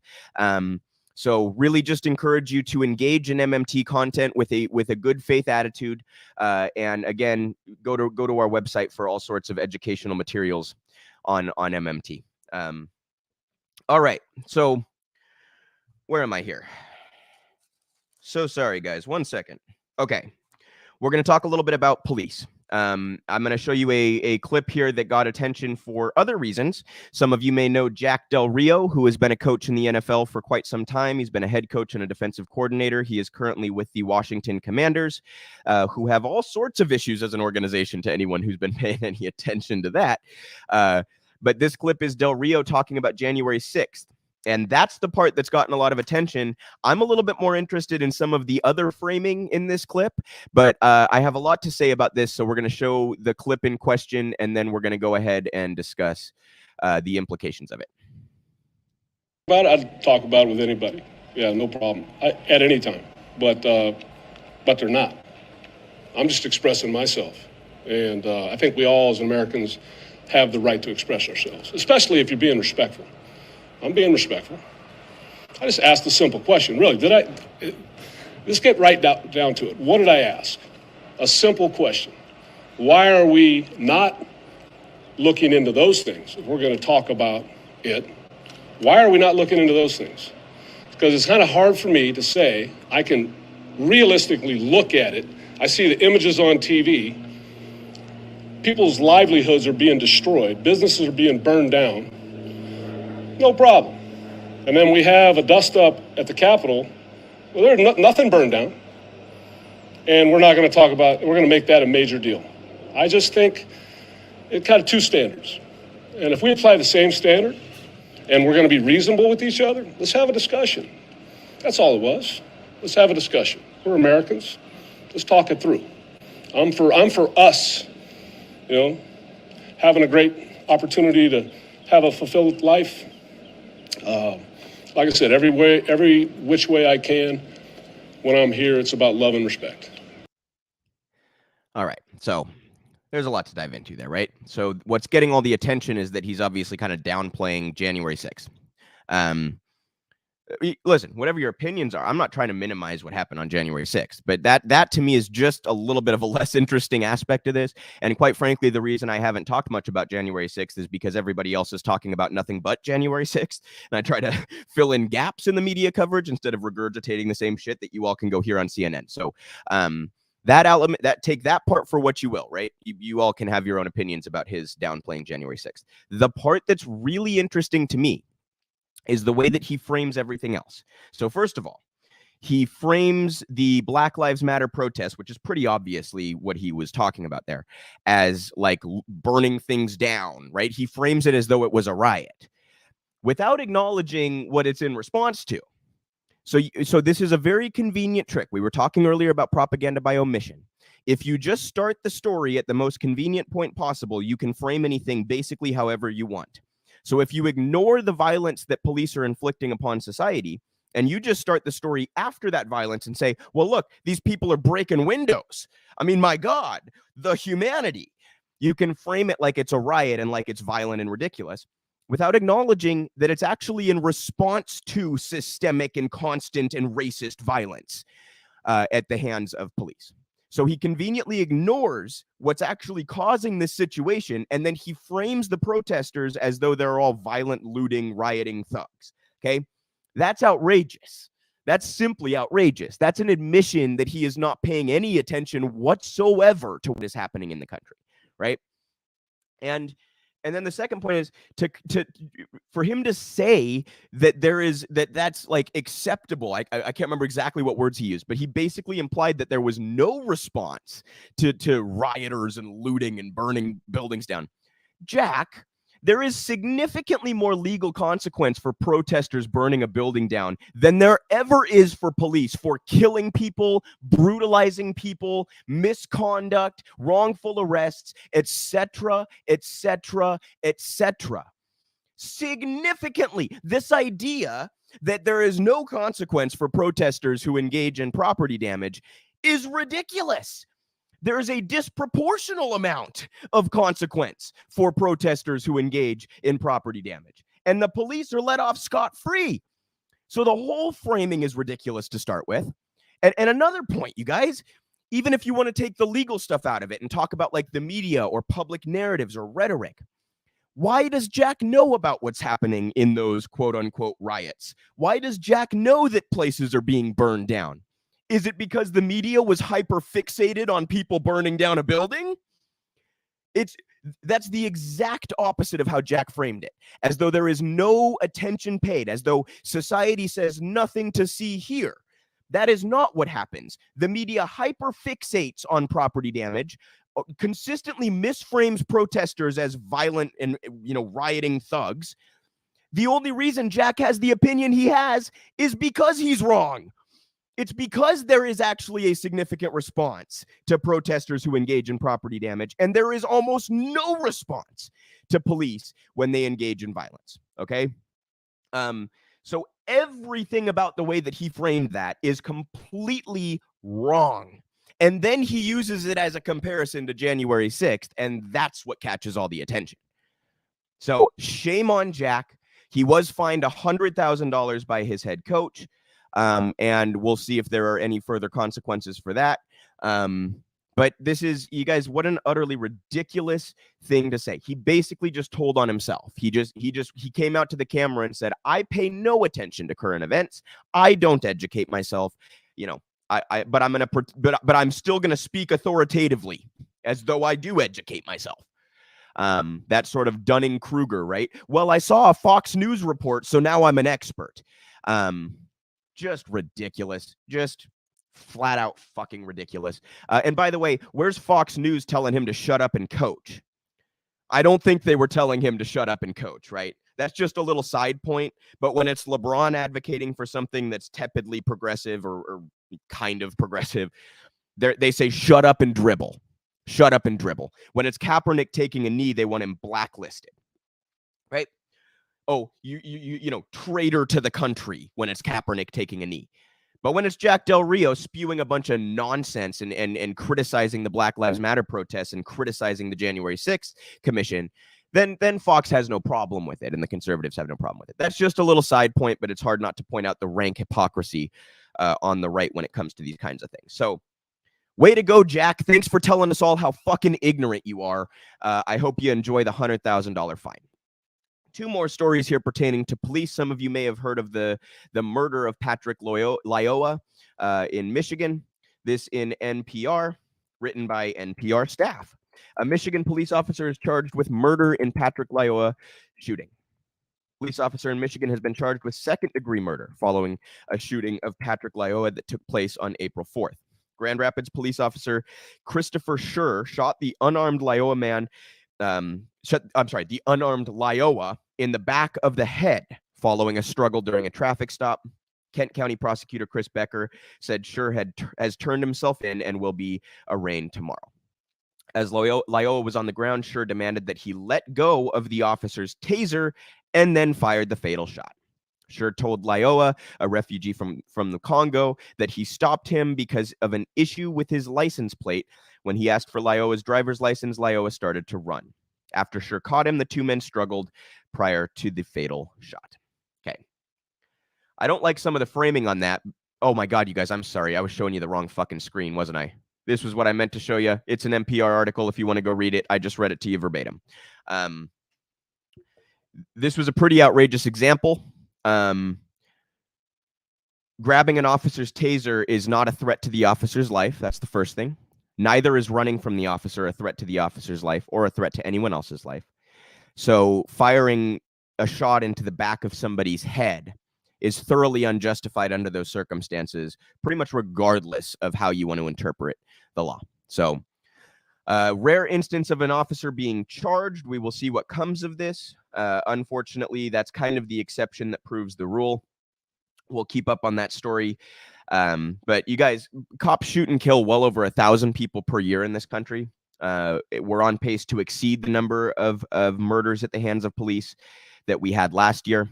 A lot of those people are unarmed compared to, you know, the rates that you see in other countries. And this is a systemic problem. We need to defund and abolish police and start from scratch. That's what needs to happen. This is an institution that was born out of slave catchers, and it's an institution that has continued to behave in racist, oppressive, classist ways throughout its entire existence. And, you know, these examples happen all the fucking time. Over 1,000 people a year. You guys do the math. That's like 3 people a day, at least, that police shoot and kill. In other countries, that'll happen 3 times a year. Seriously. Like, seriously. So we will keep up on that story. I hope that that officer is held to account. We need to start holding many more officers to account, and we need to hold the institution itself to account by defunding it. One more police story here, you guys. This from my neck of the woods, the Seattle area. This in AP. Judge, release photos of tattoos on cop charged with murder. A judge has ordered the release of 78 photographs of tattoos that cover the body of a suburban Seattle police officer charged with murder, but said prosecutors must redact about half after finding them inflammatory. Guys, it's because he's a fucking Nazi. Like, we all know, right? We all know what's happening here. And saying their release could jeopardize the officer's right to a fair trial. He plasters all over himself, I'm a Nazi. And the judge is like, well, we can't let the jury see that. Oh, God, right? Oh, God. Imagine if this was like a gang member. Do you think the judge would be like, well, that tattoo's inflammatory and it might prejudice the jury, so we better not show it to him? Can you even imagine? Of course not. King County Superior Court Judge Nicole Gaines Phelps on Wednesday said the release of 38 photographs of Auburn Police Department Officer Jeff Nelson's extensive body art does not endanger his defense or violate his right to privacy. The Seattle Times reported the rest, taken by prosecutors as they build their case against Nelson in the 2019 on-duty shooting death of Jesse Saray, must be redacted and cannot be seen in their entirety by the public. The redactions include visible wording inked on his stomach, chest, neck, and legs, according to an exhibit filed by the judge after the hearing. Seattle Times had filed a public disclosure request seeking all photos, and its attorneys tried to persuade the judge that their release was in the public interest, given that Nelson is the first police officer in King County in decades to be charged with homicide for the use of deadly force while on duty. Now, of course, that last bit is also quite an admission, because there have been plenty of officer-involved killings in King County. Seattle police actually pretty notoriously horrible department. They had to be under federal oversight for years because of the violence that they inflicted upon people. Violence toward protesters, murdering unarmed people, etc., etc. And yet this is the first officer in decades to be charged in King County for homicide. So quite an admission, an accidental one at the end of that article. But guys, there was reporting previously that one of the tattoos was a Mussolini quote. That was reported when this story first broke. He also apparently, one of the tattoos, I think this one they're letting the public see. It said something about better 12 than 8. If you don't know what that means, it's a saying among police that you would rather be judged by a jury of 12 than carried by 8 people while you're in a casket. In other words, his whole attitude about policing is, I would rather kill somebody else and go to court for it than have someone else kill me. Well, if that's your attitude towards the public, the people that you're supposed to serve, I think you can see how there is going to be a quick trigger, so to say, a jump to violent action in response to virtually any behavior that is, seen by a member of the public. And this is a very common thread among police, just so that we're clear. So these tattoos really do kind of speak to the attitude of the officer and the way that the officer views his job. So I think we all know what's happening here. It's very likely that the ones that they're redacting have to do with support for fascism and Nazism or white supremacy or some combination thereof. So the judge decides public can't see that. Of course, the redaction itself is probably enough to imply these things, and the public should probably take note of that kind of story. But this, again, you guys, just goes to demonstrate just how right-wing and how political police truly are. It's not to say every officer, but as a whole, as a system, as a structure, as an institution, right-wing fascist organizations, right? That want to operate with impunity, that want to be violent to the Black community and impoverished communities and the homeless community, and want impunity for that violence. They want to engage in asset forfeiture and misconduct and planting evidence and wrongful arrests, and they want to be treated with impunity for that conduct. It's just another and a continuation of a pretty poor pattern of police behavior. We, again, will keep up on that story going forward. But that's just two examples of just how wrong Jack Del Rio was in his framing of that entire little spiel that he gave to reporters the other day. So we have an update here on the Al Jazeera reporter that was assassinated by Israeli forces. This, believe it or not, is in CNN. They were shooting directly at the journalists. New evidence suggests Shireen Abu-Akleh was killed in targeted attack by Israeli forces. Several shots ring out in quick succession, cutting through a clear blue spring morning in Jenin in the West Bank. Crack, crack, crack, crack, crack, crack, crack. The cameraman filming the scene scrambles backwards to take cover behind a low concrete wall. Then a man cries out in Arabic, "Injured! Shireen, Shireen, oh man, Shireen, ambulance." When the camera operator pans around the corner, Al Jazeera journalist Shireen Abu-Akleh can be seen lying motionless, face down on the ground, as another Palestinian reporter, Shatha Hanesha, I'm so sorry if I'm butchering any of these names, crouches down beside her, using a tree trunk for cover. Hanesha reaches out and tries to rouse her as gunshots continue. There's no response. Both women are wearing helmets and blue protective vests marked press. In the moments that follow, a man in a white t-shirt makes several attempts to move Abu-Akleh, but is forced back repeatedly by gunfire. Finally, after a few long minutes, he manages to drag her body from the street. The shaky video filmed by Al Jazeera cameraman Majdi Banura captures the scene when Abu-Akleh was a 51-year-old Palestinian American was killed by a bullet to the head at around 6:30 a.m. on May 11th. She had been standing with a group of journalists near the entrance of Jenin refugee camp, where they had come to cover an Israeli raid. While the footage does not show Abu-Akleh being shot, eyewitnesses told CNN that they believe Israeli forces on the same street fired deliberately on the reporters in a targeted attack. All of the journalists were wearing protective blue vests that identified them as members of the news media. Quote, "We stood in front of the Israeli military vehicles for about 5 to 10 minutes before we made moves to ensure they saw us. And this is a habit of ours as journalists. We move as a group and we stand in front of them so they know we are journalists, and then we start moving," Hanesha told CNN, describing their cautious approach toward the Israeli army convoy before the gunfire began. So more evidence here that this was a targeted assassination, and, again, hardly surprising, but this is how Israeli troops operate.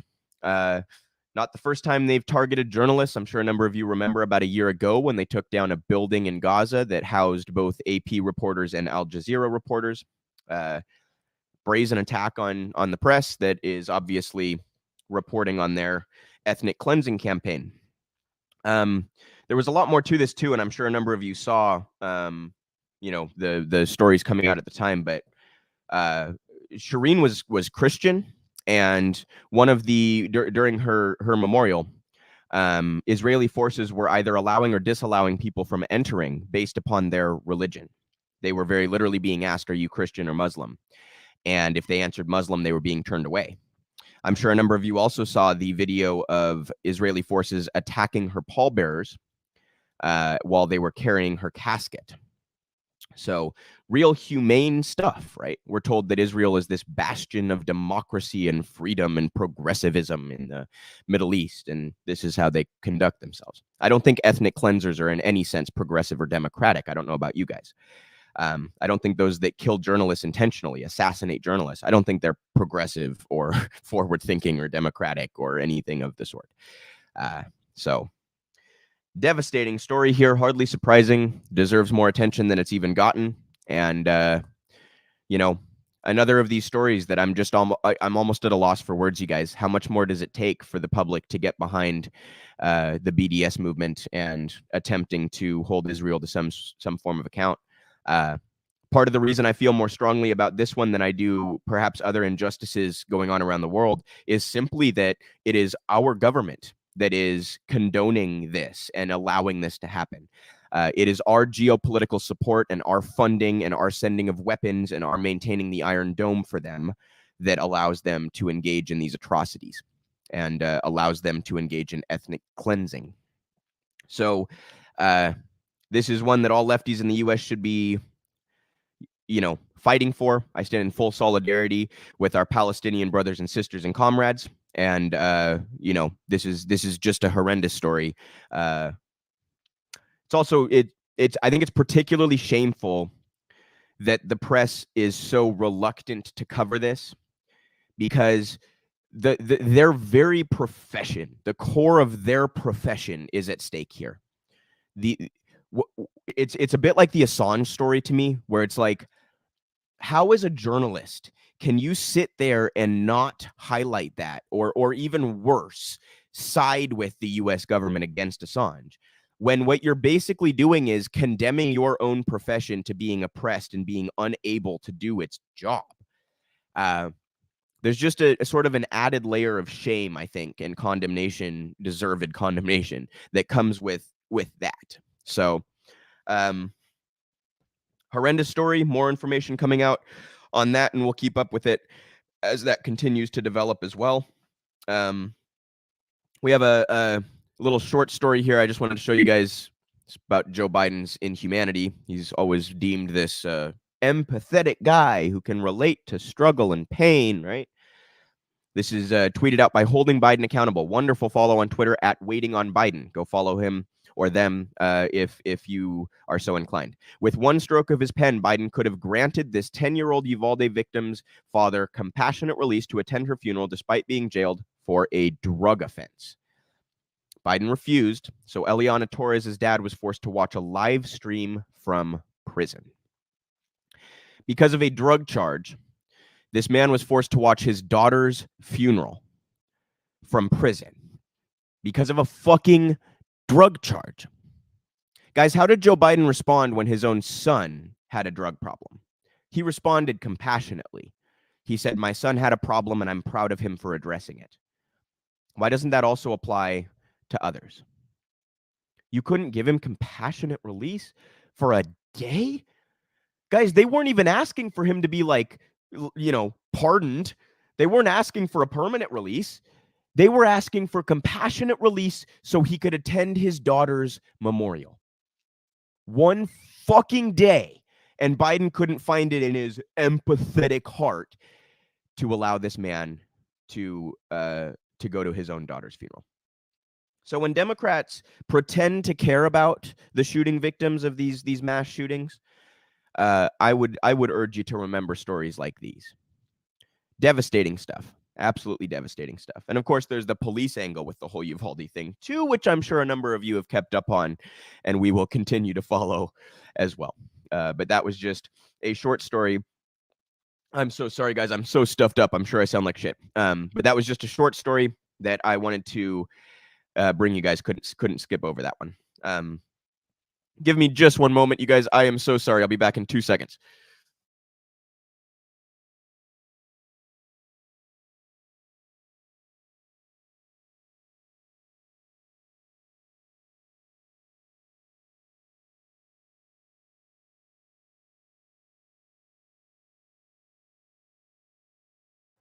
Okay, back. I might sound a little bit better. Had to blow my fucking nose. I didn't want you guys hearing all my nastiness, okay? I apologize. All right, moving on here. We have a pretty important story about how private equity is preying on residents of mobile parks. And this is, we've covered some of this stuff before, but this is kind of an update on it. This, believe it or not, again, is in the Washington Post. We're all afraid massive rent increases hit mobile homes. Park rents are doubling or tripling as high demand, low inventory, and a rise in corporate owners take a toll on one of the nation's biggest sources of affordable housing. For nearly 30 years, Virginia Rubio has lived in a trailer park in Forks, Washington, where monthly rent teeters around $350. Now it's shooting up to $1,000. Rubio, a retired home care aide who lives on food stamps and $860 in Social Security each month, says there's no way to make the math work. She owns the mobile home she shares with her partner and adult daughter, but will soon have to give that up if she can't afford to rent the plot of land underneath it. So understand, you guys, that this is often how mobile parks are set up. You own the trailer itself or the home itself, but you have to rent the land. So the plot of land is still, you're still kind of stuck in the rent cycle for the land to put your home on. Where were we here? Quote, with an increase like this, I don't know what we can do, said Rubio, who is 75. We're all afraid of losing our homes. Surging home prices and rents are cascading down to the country's mobile home parks, where heightened demand, low supply, and an increase in corporate owners is driving up monthly costs for low-income residents with few alternatives. At the same time, private equity firms and developers are often circling nearby, looking to buy up such properties and turn them into more lucrative ventures, including timeshare resorts, wedding venues, and condominiums. Mobile homes have long been one of the country's most affordable housing options, particularly for families who do not receive government aid. About 20 million Americans live in manufactured homes, which make up about 6% of U.S. residences, according to the federal data. Some experts suggest those numbers could soon rise as more people are priced out of traditional houses and apartments. Mobile home prices range from less than $25,000 in Nebraska, Iowa, and Ohio to more than $125,000 in Washington state. Overall, they tend to be 3 to 5 times cheaper than traditional single-family homes, according to an analysis of census data by LendingTree. And guys, I'm in Washington state, so believe me, that $125,000 might sound expensive when you compare it to housing costs, at least in Western Washington right now. That is nothing. And I don't say that at all to minimize how expensive $125,000 is. Believe me, I just say it for a little bit of perspective and to kind of back up their claim here that people are being driven out of other forms of housing and sort of forced into mobile homes, which are now also being exploited by private equity. But rising demand for affordable housing has put particular pressure on the market. Nationally, the average sales price of manufactured homes has risen nearly 50% during the pandemic, from $82,900 to $123,200, census data shows. Meanwhile, average new home prices rose 22% in that period, according to government figures. However, less is known about how much mobile homeowners pay to rent the land under their homes. Lot rents typically rise between 4% and 6% a year, according to industry sources, though there is little data on exact costs or price increases. That lack of transparency is complicated by the fact that few cities or states have rules governing rent increases at mobile home parks. Quote, land prices are going up, housing costs are going up, and that's spilling into mobile homes, said Casey Dawkins, a professor of urban studies and planning at the University of Maryland. There's also an overall shortage of affordable housing, particularly in cities and the suburbs around them. And you can see the chart there showing since January 2020, the price in hundreds of thousands, or I'm sorry, in thousands of mobile homes. At the same time, park owners and operators are facing higher costs for utilities, workers, and property taxes, all of which are likely being factored into higher rents for lots, according to John Pulowski, managing director at real estate research firm Green Street Advisors. In many cases, residents like Rubio said they own the trailer they live in, but don't enjoy the perks of home ownership, like locked-in monthly payments, tax breaks, and appreciating home values, or the flexibility or protections associated with renting. They said they often felt caught in a state of limbo. Their mobile home is their biggest investment, yet it's useless if they can't afford to rent the land on which it sits. Moving a mobile home, if it is new enough to be moved at all, can cost as much as $15,000, which means residents are often beholden to the parks where they live. Many municipalities also have rules governing when and how trailers can be transported. Quote, You have a captive audience in mobile home parks, said Kate McTavish, an associate professor at Oregon State University whose research focuses on affordable housing and trailer parks. They may own their homes, but they can't just pick up and move. In interviews with a dozen mobile home residents around the country, all said their rents had risen this year. Most reported increases of 10 to 25%, although some said monthly payments had doubled or tripled. Their options were increasingly limited, too. Many said they had bought trailers after being priced out of apartments, homes, and condominiums and were now unsure of where to go next. They had used up their savings or taken on high-interest loans to buy manufactured homes with little resale value. Some were considering moving into motels, crashing with friends, or living in their cars until they could find a more permanent arrangement. They go on with some more examples there, guys. Encourage you to read the rest of the piece if you are interested. But think about this. If people pour a significant portion of their savings into a mobile home and then can't afford the rent, what kind of situation is that leaving them in, right? That's absurd. And then, like they said, they're caught in this limbo where if you're renting, you're at least supposed to have certain protections where your landlord takes care of a lot of the maintenance and things of that nature. So that's the supposed benefit to renting, even though you're pissing away your rent every month. And the benefit to home ownership is that you actually own the thing, and as if its value appreciates, you get to see that appreciation. Well, with people who own a manufactured home and live in a mobile park, they're kind of losing out on both supposed benefits. They're stuck in this limbo. Imagine saving up to buy one of these homes for $100,000+, and then after pouring your savings and your whatever assets you have into this manufactured home, now you can't afford the land on which it sits, and you can't afford to move it. Quite literally stuck between a rock and a hard place here. And a lot of this has to do with the fact that big private equity firms like BlackRock are coming in and buying up these plots of land and then jacking the rent through the roof. We also covered months ago, there was a story about how private equity was coming in and buying up entire parks and then increasing like fees, this kind of thing, just gouging residents in any way that they possibly can. And a lot of these people, you guys, a lot of these people are like on Social Security, on a fixed income. It's a lot of retirees. So again, rock hard place. Not much you can do about it, right?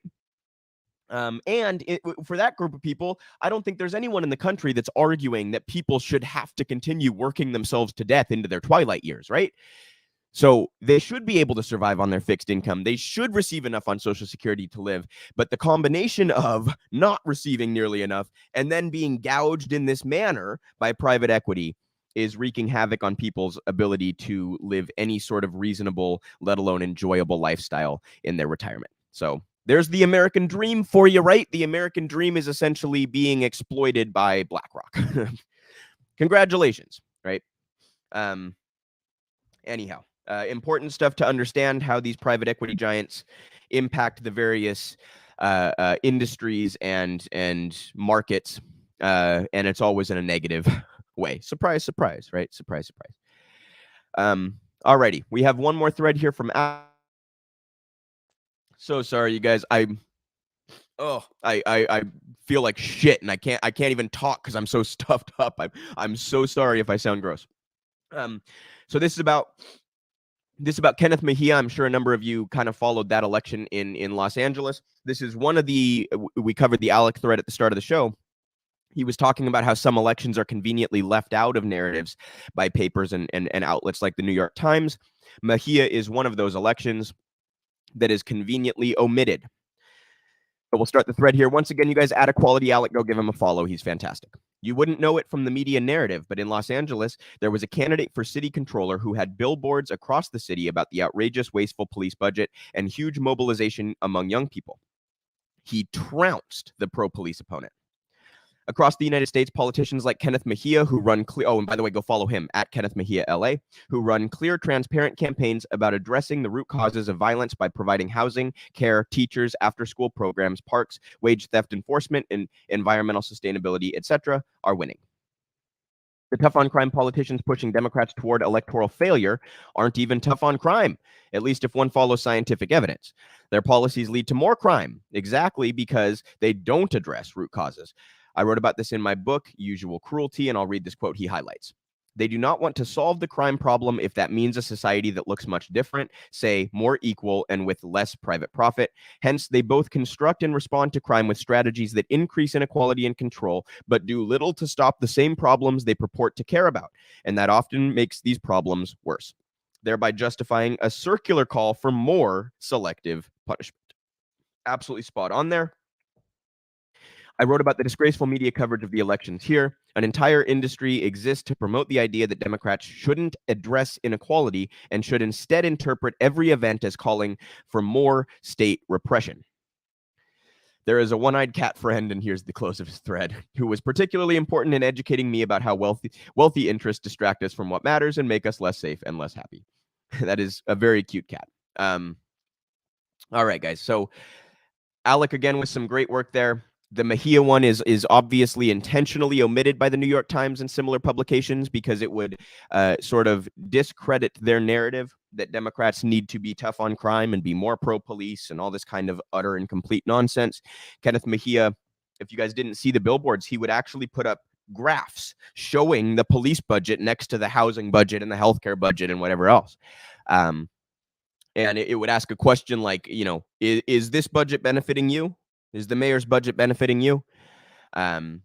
Obviously, the answer for the vast majority of Americans is no, unless you happen to be, say, a police officer or a police union. unless you're one of those, that budget is not benefiting you in any way, shape, or form. So don't allow the media to skew your view on what is and is not currently successful in terms of narratives in our political discourse, because they will very conveniently choose which pieces to tell you, which pieces not to tell you, and how to frame what they are telling you. And, you know, the idea that the New York Times is still considered the gold standard of journalism is utterly ridiculous, and Alec is pretty consistently poking holes in that line of thought. So, little quick one there, but I wanted to I thought that kind of built upon, maybe I should have just done it right after the earlier thread, but I thought that kind of built upon what we were talking about earlier with how propaganda by omission operates. We have a great piece here in The Lever. This is by David Sirota, a wonderful outlet. If you guys aren't following The Lever, they do some of the best reporting around. Inside the military entertainment complex, The Lever Sirota explores the military's Hollywood propaganda system as Top Gun's revival breaks box office records. The military quietly infiltrating a movie studio, the idea might seem like a fantastical plot from a film, but Top Gun Maverick is a reminder that it's all too real. The new blockbuster is the latest product of a shadowy military entertainment complex that few know about, but that shapes so much of what we read, see, and hear about the military and militarism. Films are where this pro-military stealth propaganda system is most prevalent, even though it is barely disclosed to audiences.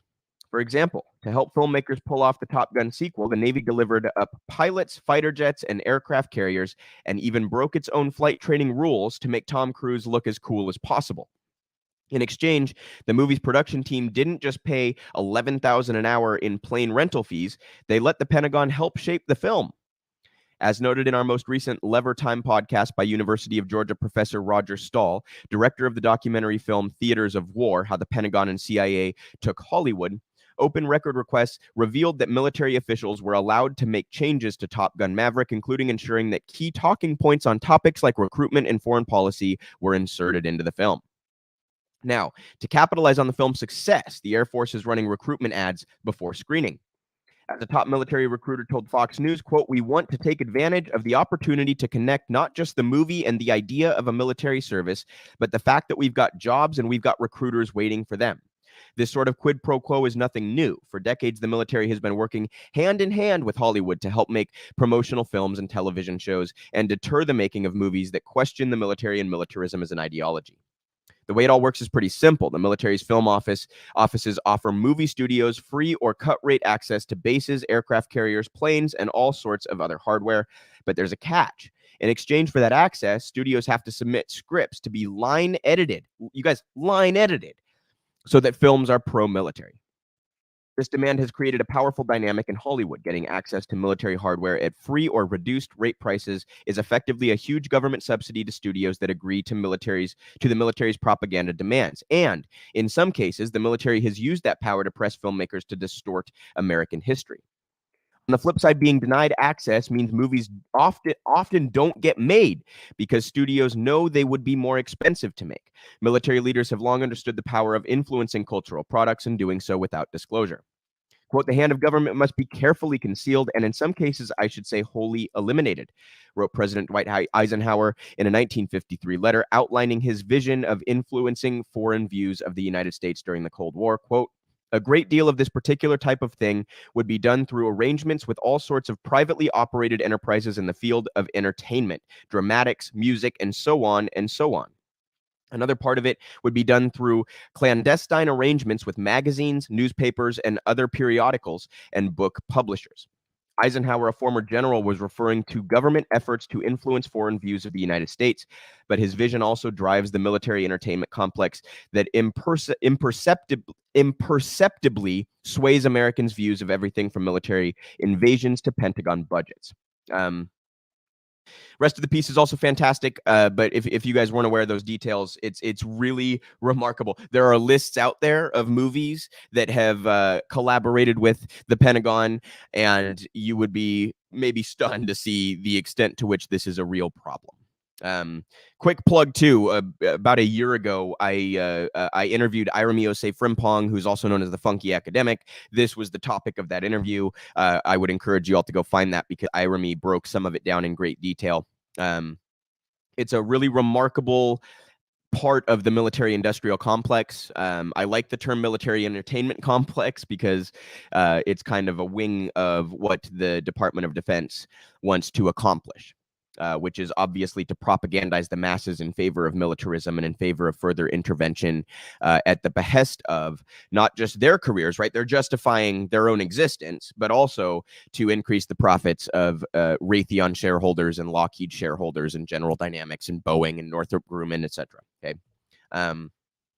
So if you're not familiar with that concept, I encourage you to read the rest of that piece by David and go check out that interview with Irami. There's a whole lot there, believe me. But that's one aspect of the military-industrial complex that I think is often left out, and I think we all should be very aware as we go see movies like Top Gun or any other movie. Really think, you guys, really think who benefits from this being framed in this way. And often propaganda is a little bit more discreet than I think most people think. So you kind of have to be looking out for it. And some of the strategies and tactics there are pretty egregious, to say the least. To literally be line editing scripts, you guys. So it's not even just like our condition is that you generally be friendly in your framing of the U.S. military. They're line editing scripts. Can you imagine? Right. And that, again, is not a new concept. So crazy stuff. Encourage you all to look into that if you're not very familiar with that concept. And another quick little kind of fun story here, you guys. I'm sure some of you saw this a handful of days ago. The New York Times got torn to shreds for figuring out that roommates are a thing. They now understand the concept of roommates, which I think for most of us, it's been a pretty familiar concept for quite some time, right? This in the New York Times Magazine, they wrote a piece, their solution to the housing crisis, living with strangers. Oh, thrown together by New York City's brutal housing market, these roommates find a way to get by even in close quarters. This is one of those admission, tell me you're privileged without telling me you're privileged, right? If you've never had to room with somebody, for fucking Christ's sake, you're privileged. I'm sorry. You're privileged. So this is just an admission from the New York Times and their staff of just how privileged they are, that this to them is like a new... Oh my God, people are looking for roommates during economically hard times? Who would have thought? Who would have thought? And they don't even say roommates. They say living with strangers, as though they're unfamiliar with the term roommates, right? Really unbelievable stuff, you guys. This is an admission of just how out of touch and tone deaf and privileged those who work at the New York Times and similar outlets tend to be.